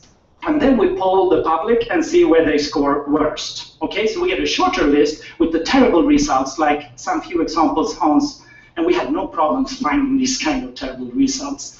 Okay, this little short list, what are we going to do with it? Well, we turn it into a knowledge certificate, a global knowledge certificate, which you can use if you're a large organization, a school, a university, or maybe a news agency, to certify yourself as globally knowledgeable, okay? Basically meaning we don't hire people who score like chimpanzees, you know? Of course you shouldn't. So maybe 10 years from now, if this project succeeds, you will be sitting at an interview having to fill out this crazy global knowledge. So now we come to the practical tricks. How are you going to succeed, okay? There is, of course, one way, which is to sit down late nights and learn all the facts by heart by reading all these reports. That will never happen, actually. Not even Hans thinks that's going to happen. People don't have that time. People like shortcuts. And here are the shortcuts. We need to turn our intuition into strength again. We need to be able to generalize. So now I'm going to show you some tricks where the misconceptions are turned around into rules of thumb. Let's start with the first misconception. This is very widely spread. Everything is getting worse. You heard it. You thought it yourself. Okay? The other way to think is most things improve. Okay? So you're sitting with a question in front of you and you're unsure. You should guess improve. Okay? Don't go for the worse. That will help you score better on our tests. Okay? That was the first one. Okay? There are rich and poor, and the gap is increasing. It's a terrible inequality. Yeah, it's an unequal world, but when you look at the data, it's one hump, okay? If you feel unsure, go for the most people are in the middle, okay? That's going to help you get the answer right. Now, the next preconceived idea is first, countries and people need to be very, very rich to get the social development, like girls in school and be ready for natural disasters. No, no, no, that's wrong. Look, that huge hump in the middle already have girls in school. So if you are unsure, go for the majority already have this, like electricity and girls in school, these kind of things. It's only rules of thumb. So of course they don't apply to everything, but this is how you can generalize. Let's look at the last one. Yes, this is a good one. Sharks are dangerous. Okay, no, well, yes, but they are not so important in the global statistics. That's what I'm saying. I'm very afraid of sharks. So as soon as I see a question about things I'm afraid of, which might be earthquakes, other religions, maybe I'm afraid of terrorists or sharks, anything that makes me feel, assume you're going to exaggerate the problem. Okay, that's a rule of thumb. Of course, there are dangerous things that are also great. Sharks kill very, very few. That's how you should think. With these 4 rules of thumb, you could probably answer better than the chimps, because the chimp cannot do this. They cannot generalize these kind of rules. Okay, and hopefully we can turn your world around, and we're going to beat the chimps. Okay.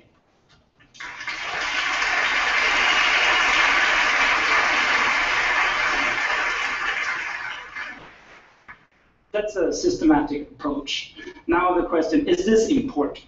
Okay, yeah, it's important to understand poverty, extreme poverty, and how to fight it, and how to bring girls in school. When we realize actually it's succeeding, we can understand it. But is it important for everyone else who cares about the rich end of this scale? I would say yes, extremely important for the same reason. if you have a fact-based worldview of today, you might have a chance to understand what's coming next in the future. We're going back to these two humps in 1975, that's when I was born, and I selected the West. That's the current EU countries and North America. Let's now see how the rest and the West compares in terms of how rich you are. These are the people who can afford to fly abroad with an airplane for vacation.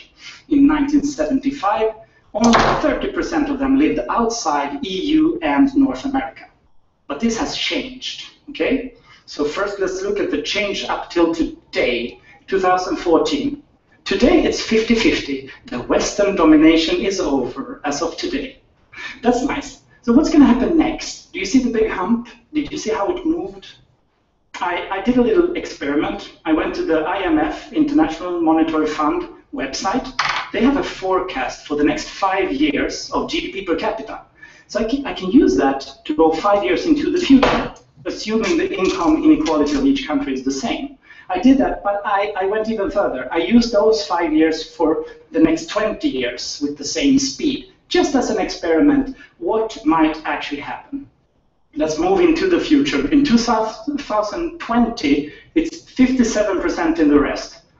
2025, 63%, 2030, 68%, and in 2035, the West is outnumbered, okay, in the rich consumer market. These are just the projections of GDP per capita into the future. 73% of the rich consumers are going to live outside North America and Europe. So yes, I think it's a good idea for a company to use this certificate to make sure they make fact-based decisions in the future. Thank you very much.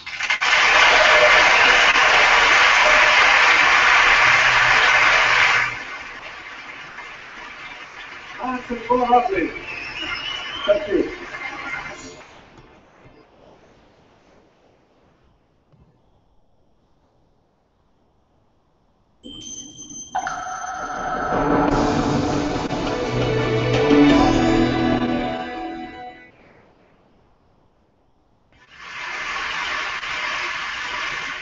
My dream is to build the world's first underground park in New York City. Now, why would someone want to build an underground park, and why in New York City? These three tough little buggers are, on the left, my grandmother, age 5, and then her sister and brother, ages 11 and 9. This photo was taken just before they left from Italy to immigrate to the United States, just about a century ago. And like many immigrants at the time, they arrived on the Lower East Side in New York City, and they encountered a crazy melting pot. What was amazing about their generation was that they were not only building new lives in this new, unfamiliar area, but they were also literally building the city. I've always been fascinated by those decades and by that history, and I would often beg my grandmother to tell me as many stories as possible about the old New York. But she would often just shrug it off, tell me to eat more meatballs, more pasta, and so I very rarely got any of the history that I wanted to hear about. The New York City that I encountered felt pretty built up. I always knew as a kid that I wanted to make a difference and to somehow make the world more beautiful, more interesting, and more just. I just didn't really know how. At first I thought I wanted to go work abroad, so I took a job with UNICEF in Kenya. But it felt weird to me that I knew more about local Kenyan politics than the politics of my own hometown. I took a job with the city of New York, but very quickly felt frustrated with the slowness of government bureaucracy. I even took a job at Google, where very fast I drank the Kool-Aid and believed almost wholeheartedly that technology could solve all social problems. But I still didn't feel like I was making the world a better place. It was in 2009 that my friend and now business partner, James Ramsey, alerted me to the location of a pretty spectacular site, which is this. This is the former trolley terminal that was the depot for passengers traveling over the Williamsburg Bridge from Brooklyn to Manhattan.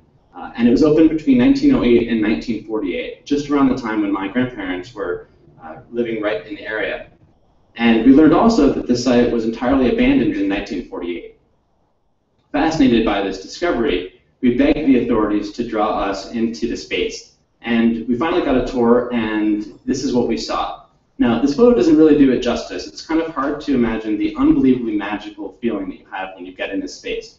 It's a football field of unused land.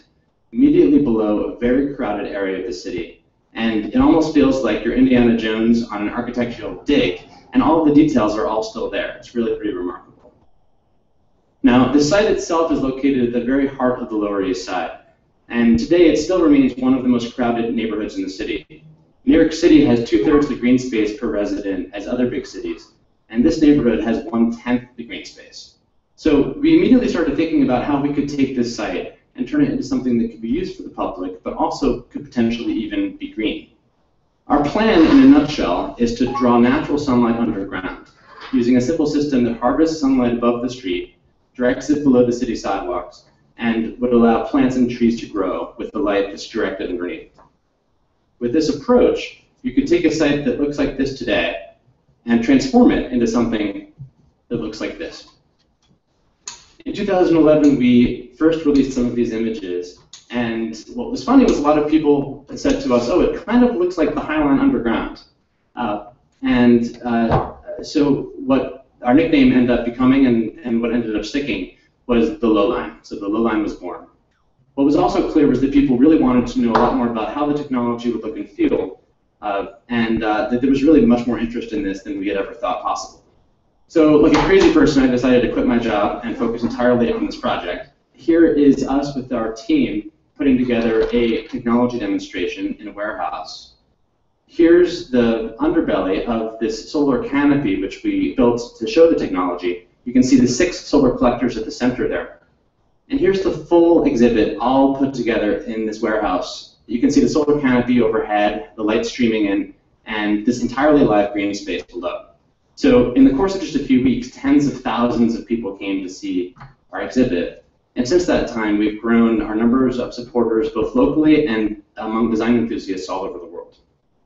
Here's a rendering of the neighborhood just immediately above the line site, and a rendering of how it will look after major redevelopment that is coming over the course of the next 10 years. Notice how crowded the neighborhood still feels and how there's really a lack of green space.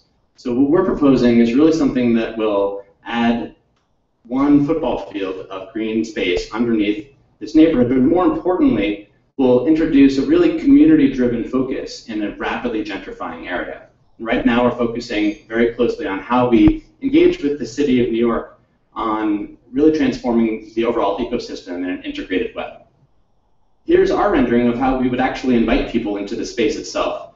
So here you see this iconic entrance in which we would literally peel up the street and reveal the historical layers of the city and invite people into this warm underground space. In the middle of winter, when it's absolutely freezing outside, the last place we want to go would be an outdoor space or outdoor park. The Low Line would really be a 4-season space and a respite for the city. So I like to think that the Low Line actually brings my own family's story full circle. If my grandparents and my parents were really focused on building the city up and out, I think my generation is focused on reclaiming the spaces that we already have, rediscovering our shared history, and reimagining how we can make our communities more interesting, more beautiful, and more just. Thanks.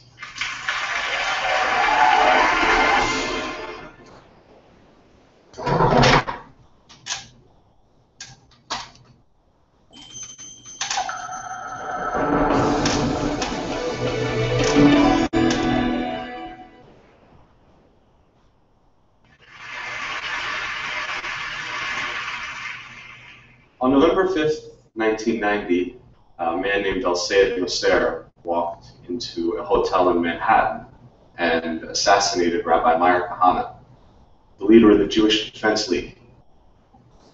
Nasser was initially found not guilty of the murder, but while serving time on lesser charges, he and other men began planning attacks on a dozen New York City landmarks, including tunnels, synagogues, and United Nations headquarters.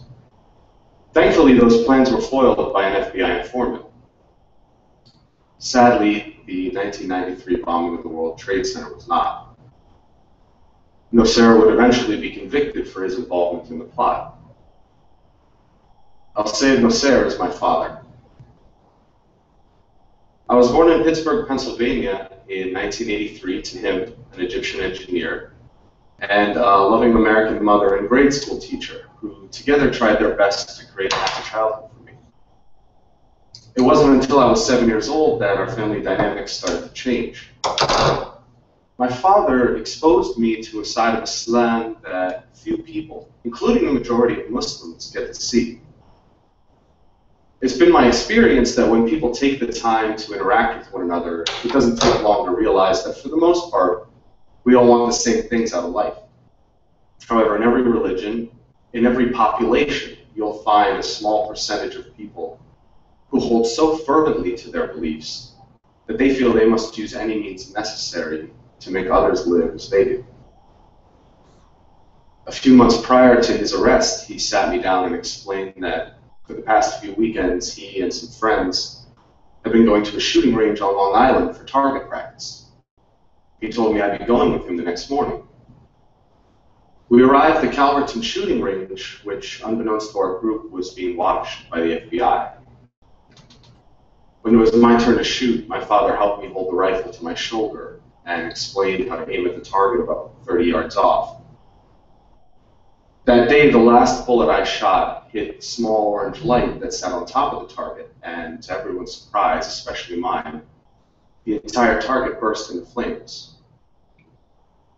My uncle turned to the other men and in Arabic said, Ibn Abu, like father, like son.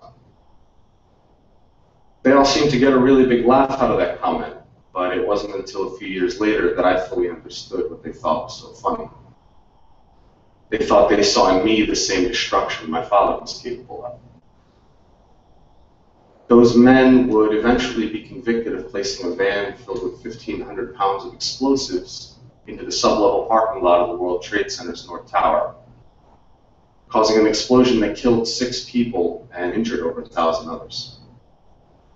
These were the men I looked up to.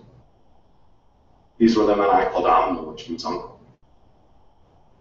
By the time I turned 19, I had already moved 20 times in my life. And that instability during my childhood didn't really provide an opportunity to make many friends. Each time I began to feel comfortable around someone, it was time to pack up and move to the next town. Being the perpetual new face in class, I was frequently the target of bullies. I kept my identity a secret from my classmates to avoid being targeted, but as it turns out, being the quiet, chubby new kid in class was more than enough ammunition. So for the most part, I spent my time at home, reading books, watching TV, or playing video games. For those reasons, my social skills were lacking, to say the least. And growing up in a bigoted household, I wasn't prepared for the real world. I'd been raised to judge people based on arbitrary measurements, like a person's race or religion. So what opened my eyes? One of my first experiences that challenged this way of thinking was during the 2000 presidential elections.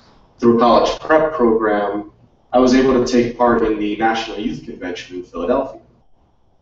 My particular group's focus was on youth violence, and having been the victim of bullying for most of my life, this was a subject in which I felt particularly passionate.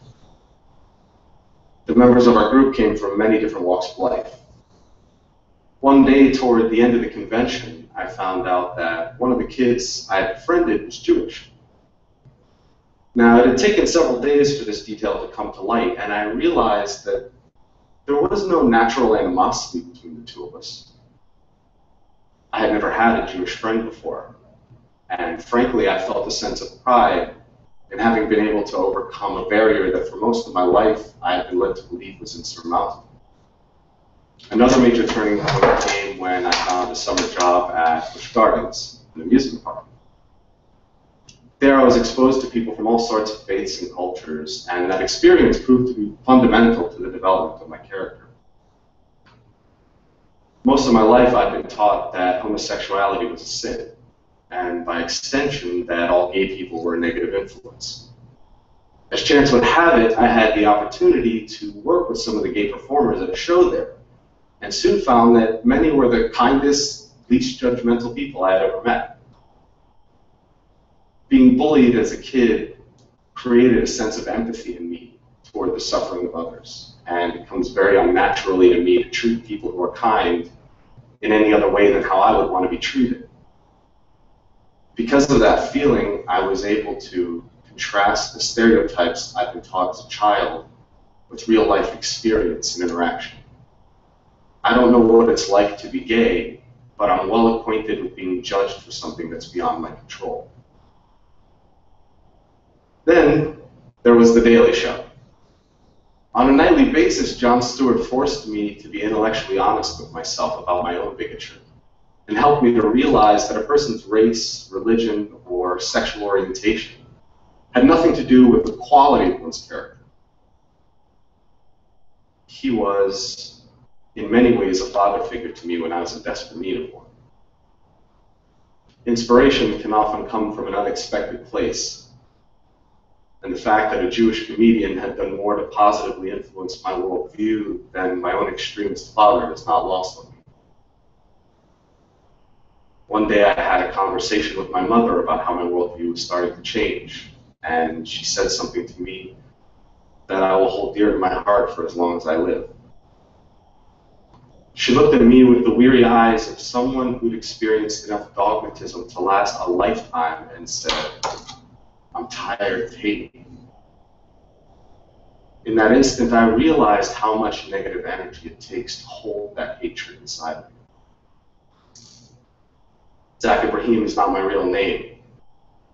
I changed it when my family decided to end our connection with my father and start a new life. So why would I out myself and potentially put myself in danger? Well, that's simple. I do it in the hopes that perhaps someone someday who is compelled to use violence may hear my story and realize that there is a better way. That although I had been subjected to this violent, intolerant ideology, that I did not become fanaticized. Instead, I choose to use my experience to fight back against terrorism, against bigotry. I do it for the victims of terrorism and their loved ones, for the terrible pain and loss that terrorism has forced upon their lives. For the victims of terrorism, I will speak out against these senseless acts and condemn my father's actions. And with that simple fact, I stand here as proof that violence isn't inherent in one's religion or race, and the son does not have to follow the ways of his father. I am not my father. Thank you.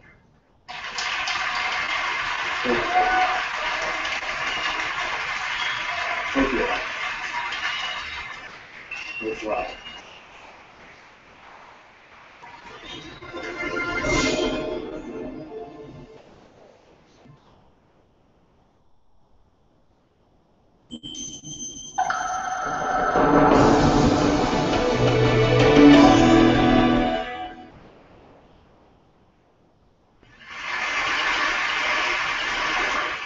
This is a photograph of a man whom for many years I plotted to kill.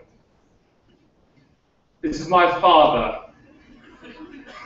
Clinton George Bageye Grant.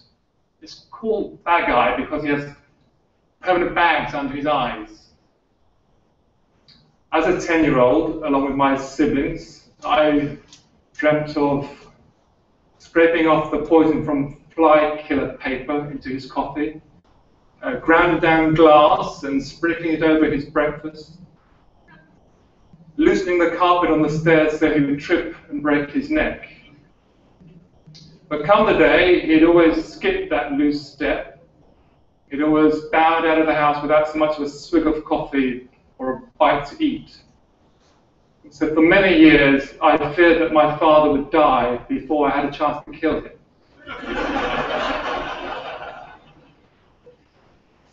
Up until our mother asked him to leave and not come back, Bageye had been a terrifying ogre. He teetered permanently on the verge of rage, rather like me. He worked nights at Vauxhall Motors in Luton and demanded total silence throughout the house, so that when we came home from school at 3:30 in the afternoon, we'd huddle beside the TV, like safe crackers. We'd twiddle with the volume control knob on the TV so that it was almost inaudible. And at times when we were like this, there was some shh going on in the house. I imagine us to be like the German crew of a U-boat, creeping along the edge of the ocean, whilst up above, on the surface, HMS Bagai patrolled, ready to drop depth charges at the first sound of any disturbance. So that lesson was a lesson that do not draw attention to yourself either in the home or outside of the home. Maybe it's a migrant lesson. We were to be below the radar. So there was no communication really between Bagai and us and Bagai. And the sound that we most look forward to, you know when you're a child and you want your father to come home and it's all going to be happy, and you wait for the sound of the door opening. So the sound that we looked forward to was the click of door closing, which meant he'd gone and would not come back.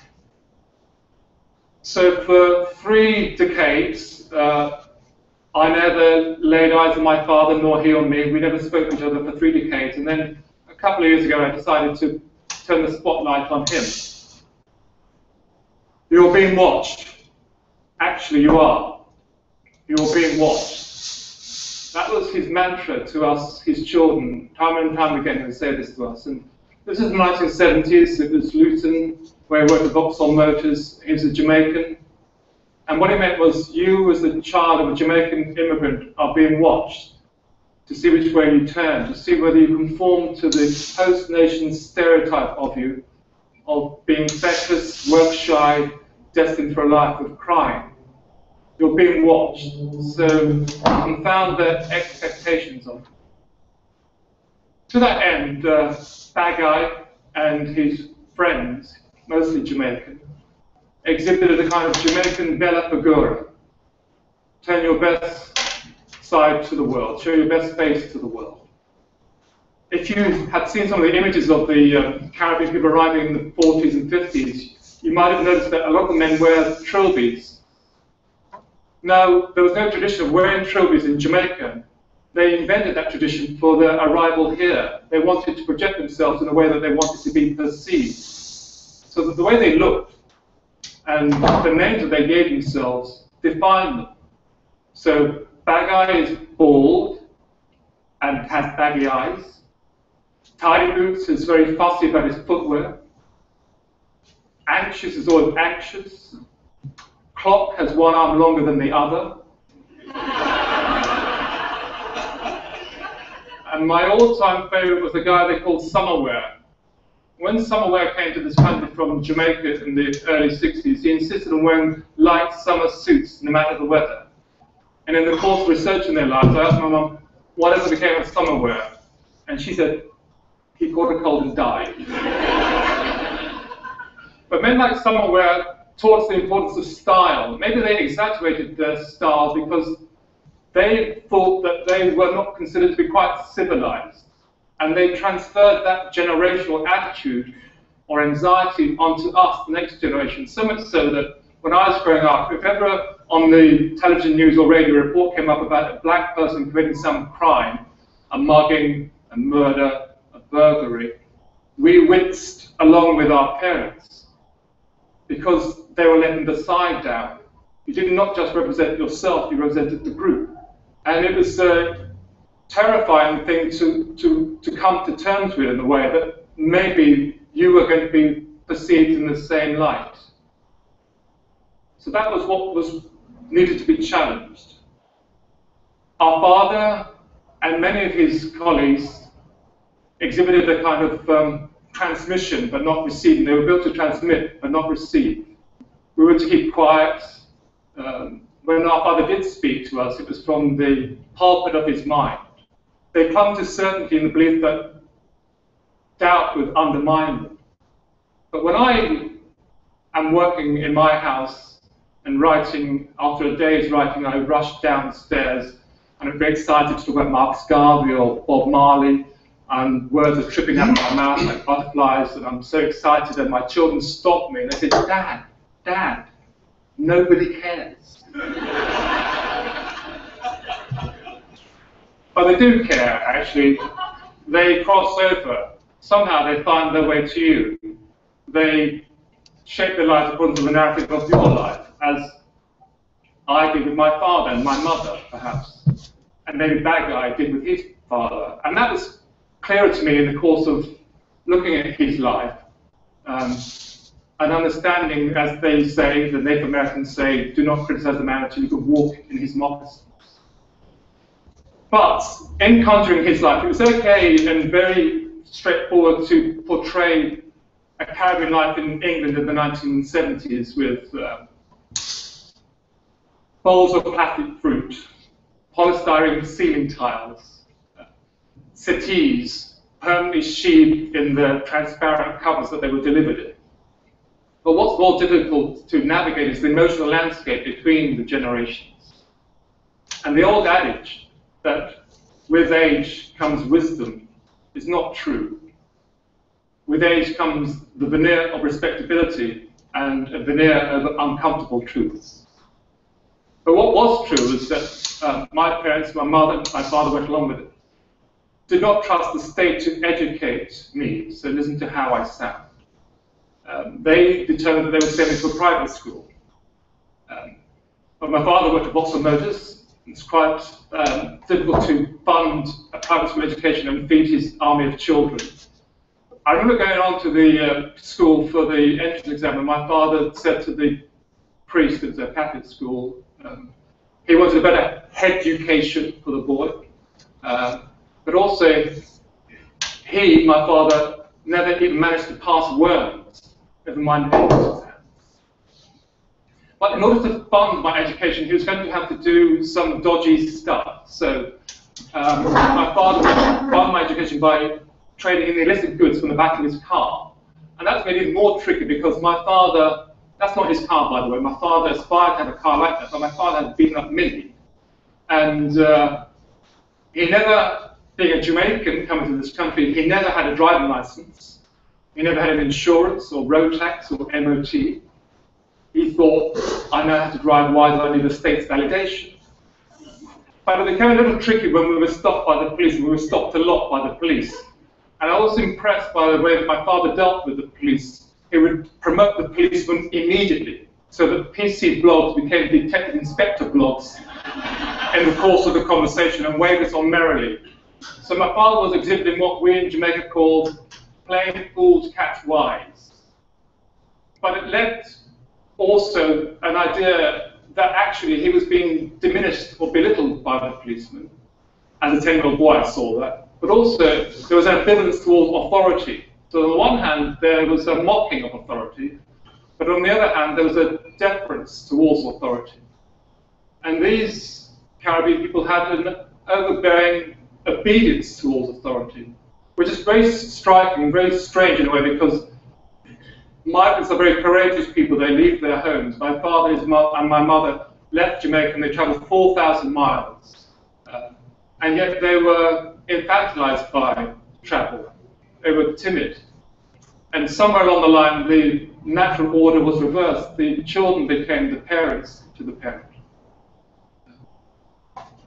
The Caribbean people came to this country with a 5-year plan. They would work some money and then go back. But the 5 years became 10, the 10 became 15. Before you know, you're changing the wallpaper. And at that point, you know you're here to stay. Although there was still the kind of temporariness that our parents felt about being here, but we children knew that the game was up. I think there was a feeling that they would not be able to continue with the ideals of the life that they expected. The reality was very much different. And also that was true of the reality of trying to educate me. Having started the process, my father did not continue. It was left to my mother to educate me. And as George Levin would say, it was my mother who fathered me. Even in his absence, that old mantra remained, you're being watched. But such ardent watchfulness can lead to anxiety, so much so that years later, when I was investigating why so many young black men were diagnosed with schizophrenia, 6 times more than they ought to be, I was not surprised to hear the psychiatrist say, black people are schooled in paranoia. And I wonder what Bad Guy would make of that. Now, I also had a 10-year-old son and turned my attention to Bad Guy. And I went in search of him. He was back in Luton. He was now 82. And I hadn't seen him for 30-odd years. And when he opened the door, I saw this tiny little man with lambent, smiling eyes, and he was smiling, and I'd never seen him smile. I was really disconcerted by that. But we sat down, and he had a Caribbean friend with him, talking some old-time talk, and my father would look at me, and he looked at me as if I would miraculously disappear as I had arisen. And he turned to his friend and said, this boy and me had a deep, deep connection. Deep, deep connection. But I never felt that connection. If there was a pulse, it was very weak or hardly at all. And I almost felt in the course of that reunion that I was auditioning to be my father's son. When the book came out, it had fair reviews in the national papers, but the paper of choice in Luton is not the Guardian, it's the Luton News.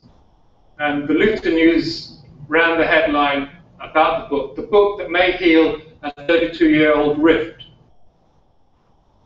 And I understood that could also represent the rift between one generation and the next, between people like me and my father's generation. But there's no tradition in Caribbean life of memoirs or biographies. It was a tradition that you didn't chat your business in public.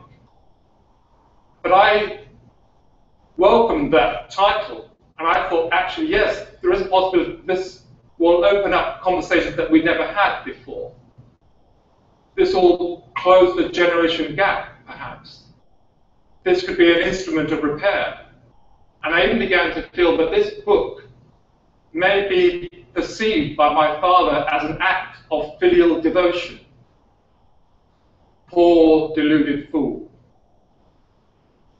Bagai was stung by what he perceived to be the public airing of his shortcomings. He was stung by my betrayal. And he went to the newspapers the next day and demanded a right of reply. And he got it with the headline, Bagai Bites Back. And it was a coruscating account of my betrayal. I was no son of his.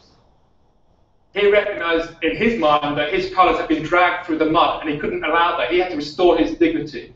And he did so. And initially, although I was disappointed, I grew to admire that stance. There was still fire bubbling through his veins, even though he was 82 years old. And if it meant that we would now return to 30 years of silence, my father would say, if it's so, then it's so. Jamaicans will tell you that there are no such thing as facts. There are only versions. We all tell ourselves the versions of the story that we can best live with. Each generation builds up an edifice which they are reluctant or sometimes unable to disassemble. But in the writing, my version of the story began to change. And it was detached from me. I lost my hatred of my father. I did no longer want him to die or to murder him. And I felt free, much freer than I'd ever felt before. And I wondered whether that freeness could be transferred to him. In that initial reunion, I was struck by an idea that I had very few photographs of myself as a young child. This is a photograph of me, 9-month-old. In the original photograph, I'm being held up by my father, Bagai. But when my parents separated, my mother excised him from all aspects of our lives. She took a pair of scissors and cut him out of every photograph. And for years, I told myself the truth of this photograph was that you are alone. You are unsupported. But there's another way of looking at this photograph. This is a photograph that had the potential for a reunion, a potential to be reunited with my father. And in my yearning to be held up by my father, I held him up to the light. In that first reunion, it was very awkward and tense moments. And to lessen the tension, we decided to go for a walk. And as we walked, I was struck that I reverted to being the child, even though I was now towering above my father. I was almost a foot taller than my father. He was still the big man. And I tried to match his step. And I realized that he was walking as if he was still under observation. But I admired his walk. He walked like a man on the losing side of the FA Cup final, mounting the steps to collect his condolence medal. There was dignity in defeat. Thank you.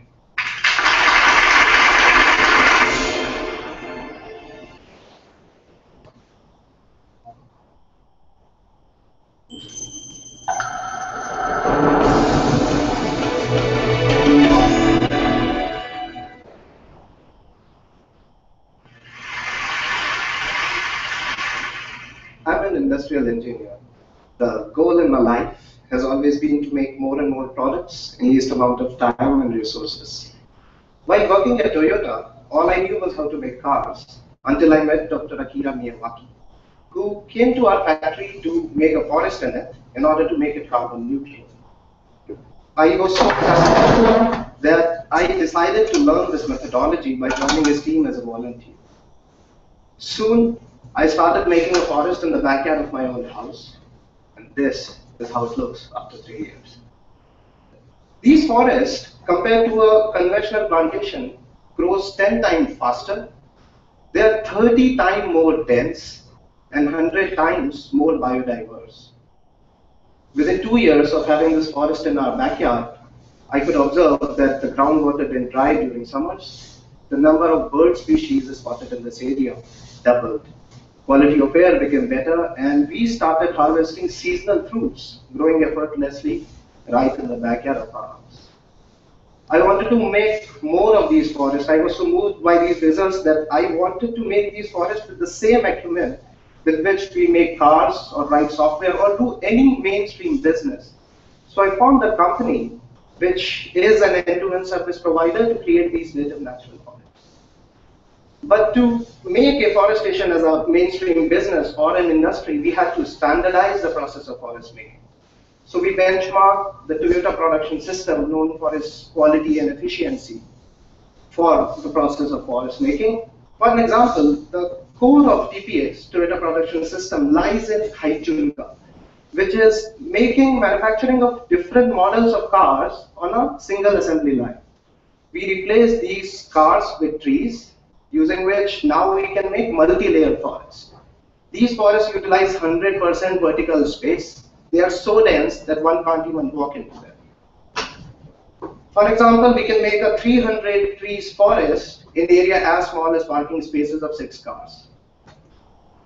In order to reduce cost and our own carbon footprint, we started utilizing local biomass as soil amender and fertilizer. For example, coconut shells crushed in a machine mixed with rice straw, powder of rice husk mixed with organic manure is finally dumped in soil on which our forest is planted. Once planted, we use grass or rice straw to cover the soil so that all the water which goes into irrigation doesn't get back evaporated into atmosphere. And using these simple improvisations, today we can make a forest for cost as low as cost of an iPhone. Today we are making forests in houses, in schools, even in factories with the corporates. But that's not enough. There is a huge number of people who want to take matters in their own hands. So we let it happen. Today we are working on an internet-based platform where we are going to share our methodology on an open source, using which anyone and everyone can make their own forest without our physical presence being there, using our methodology. On a click of a button, they can get to know all the native species of their place. By installing a small hardware probe on site, we can do remotely soil testing, using which we can give step-by-step instructions of forest making remotely. Also, we can monitor the growth of this forest without being on site. This methodology, I believe, has a potential. By sharing, we can actually bring back our native forests. Now, when you go back home, if you see a barren piece of land, do remember that it can be a potential forest. Thank you very much. Thanks.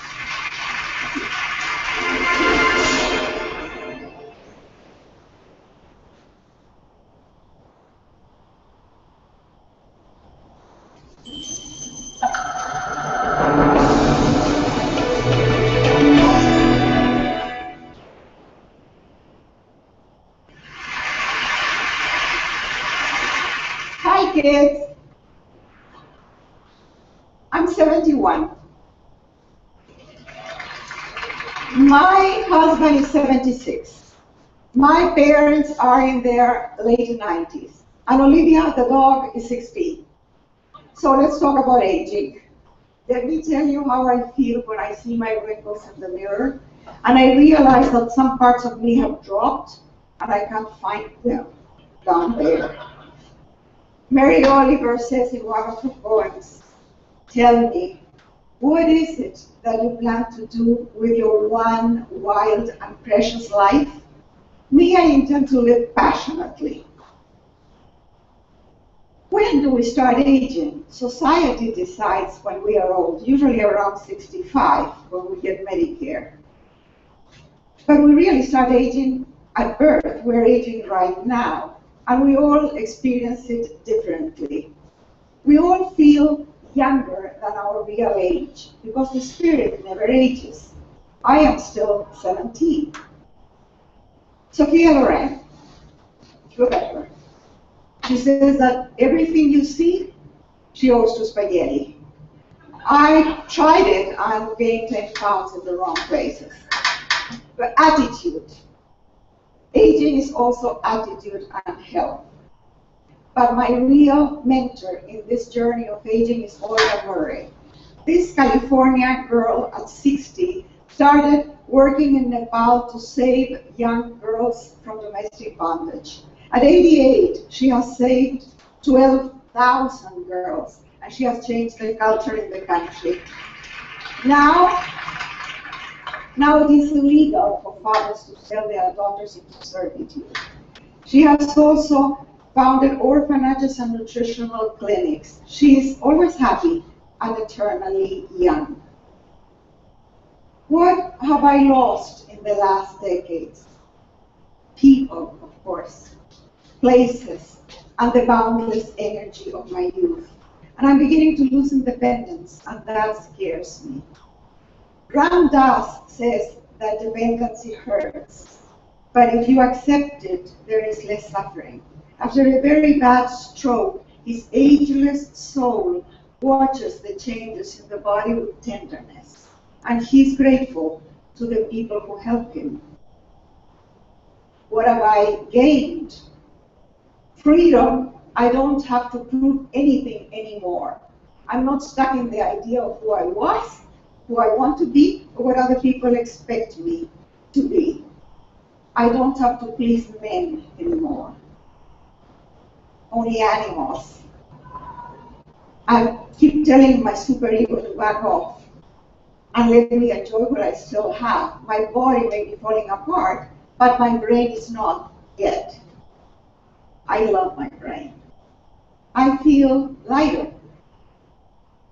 I don't carry grudges, ambition, vanity, none of the deadly sins that are not even worth the trouble. It's great to let go. I should have started sooner. And I also feel softer because I'm not scared of being vulnerable. I don't see it as weakness anymore. And I've gained spirituality. I'm aware that before, death was in the neighborhood. Now, it's next door or in my house. I try to live mindfully and be present in the moment. By the way, the Dalai Lama is someone who has aged beautifully, but who wants to be vegetarian and celibate.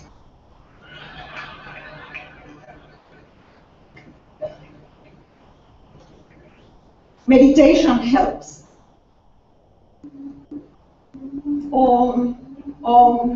There it is. And it's good to start early. You know, for a vain female like myself, it's very hard to age in this culture. Inside, I feel good. I feel charming, seductive, sexy. Nobody else sees that. I'm invisible. I want to be the center of attention. I hate to be invisible. This is Grace Damon. She has been in a wheelchair for 6 years after a terrible car accident. She says that there is nothing more sensual than a hot shower, that every drop of water is a blessing to the senses. She doesn't see herself as disabled. In her mind, she's still surfing in the ocean. Ethel Seiderman, a feisty, beloved activist in the place where I live in California. She wears red patterned shoes, and her mantra is that one scarf is nice, but two is better. She has been a widow for 9 years, but she's not looking for another mate. She says that there is only a limited number of ways you can screw. Well, she says it in another way. And she has tried them all. On the other hand, I still have erotic fantasies with Antonio Banderas. And my poor husband has to put up with it. So how can I stay passionate? I cannot will myself to be passionate at 71. I have been training for some time. And when I feel flat and bored, I fake it. Attitude. How do I train? I train by saying yes to whatever comes my way. Drama, comedy, tragedy, love, death, losses. Yes to life. And I train by trying to stay in love. It doesn't always work, but you cannot blame me for trying. And on a final note, retirement in Spanish is jubilación, jubilation, celebration. We have paid our dues, we have contributed to society, now it's our time. And it's a great time. Unless you are ill or very poor, you have choices. I have chosen to stay passionate, engaged, with an open heart. I'm working on it every day. Want to join me?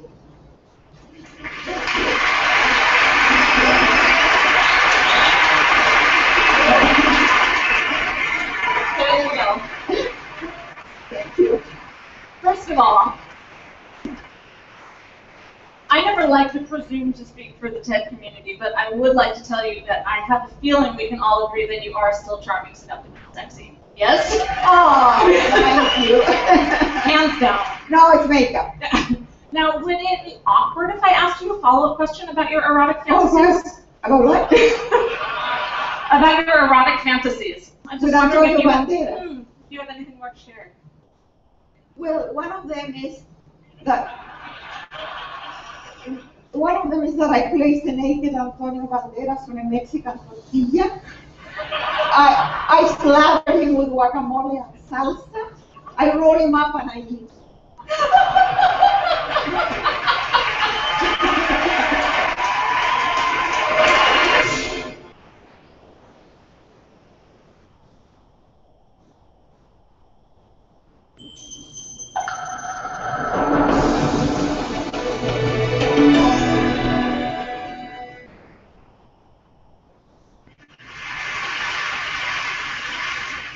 Why does the universe exist?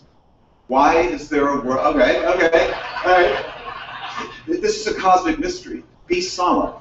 Why is there a world? Why are we in it? Why is there something rather than nothing at all? I mean, this is the super ultimate why question. So I'm going to talk about the mystery of existence, the puzzle of existence, where we are now in addressing it, and why you should care. And I hope you do care. The philosopher Arthur Schopenhauer said that those who don't wonder about the contingency of their existence, of the contingency of the world's existence, are mentally deficient. That's a little harsh, but still. Yeah, so this has been called the most sublime and awesome mystery, the deepest and most far-reaching question man can pose. It's obsessed great thinkers. Ludwig Wittgenstein, perhaps the greatest philosopher of the 20th century, was astonished that there should be a world at all. He wrote in his Tractatus, Proposition 4.66, it is not how things are in the world that is the mystical, it's that the world exists. And if you don't like taking your epigrams from a philosopher, try a scientist. John Archibald Wheeler, one of the great physicists of the 20th century, the teacher of Richard Feynman, the coiner of the term black hole, he said, I want to know, how come the quantum? How come the universe? How come existence? And my friend Martin Amis, by the way, I'll be doing a lot of name dropping in this talk, so to get used to it, my dear friend Martin Amis once said that we're about 5 Einsteins away from answering the mystery of where the universe came from. And I no doubt there are 5 Einsteins in the audience tonight. Any Einsteins? Show of hands? No Einstein. Very. So this question, why is there something rather than nothing, this sublime question, was posed rather late in intellectual history. It was towards the end of the 17th century, the philosopher Leibniz who asked it. Very smart guy, Leibniz, was invented the calculus independently of Isaac Newton at about the same time.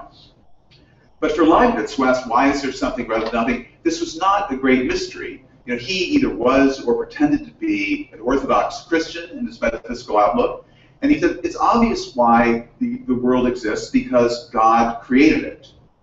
And God created it indeed out of nothing at all. That's how powerful God is. He doesn't need any pre-existing materials to fashion a world out of. He can make it out of sheer nothingness, creation ex nihilo. And by the way, this is what most Americans today believe. There's no mystery of existence for them. God made it. Okay, so let's put this in an equation.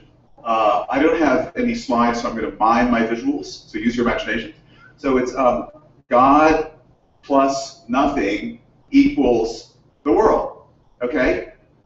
Now, that's the equation. And so maybe you don't believe in God. Maybe you're a scientific atheist or an unscientific atheist, and you don't believe in God, and you're not happy with it. By the way, even if we have this equation, God plus nothing equals the world, there's already a problem. Why does God exist? You know, God doesn't exist by logic alone unless you believe the ontological argument, and I hope you don't, because it's not a good argument. So, you know, it's conceivable if God were to exist, he might wonder, you know, I'm eternal, I'm all-powerful, but where did I come from? You know, whence then am I? God speaks in a more formal English, and so you know, one theory is that God was so bored with pondering the puzzle of his own existence that he created the world, you know, just to distract himself. But anyway, so let's first forget about God. So we have, take God out of the equation, we have blank plus nothing equals the world. Now, if you're a Buddhist, you might want to stop right there, because essentially what you've got is nothing equals the world, and by symmetry of identity, that means the world equals nothing. Okay, and to a Buddhist, the world is just a whole lot of nothing. It's a big cosmic vacuity. And you know, we think there's a lot of something out there, but that's because we're enslaved by our desires. If we let our desires kind of melt away, we'll see the world for what it truly is, a vacuity, nothingness, and we'll slip into this happy state of nirvana, which has been defined as having just enough life to enjoy being dead. Okay, so that's it. That's the Buddhist thing. Okay, but I'm not.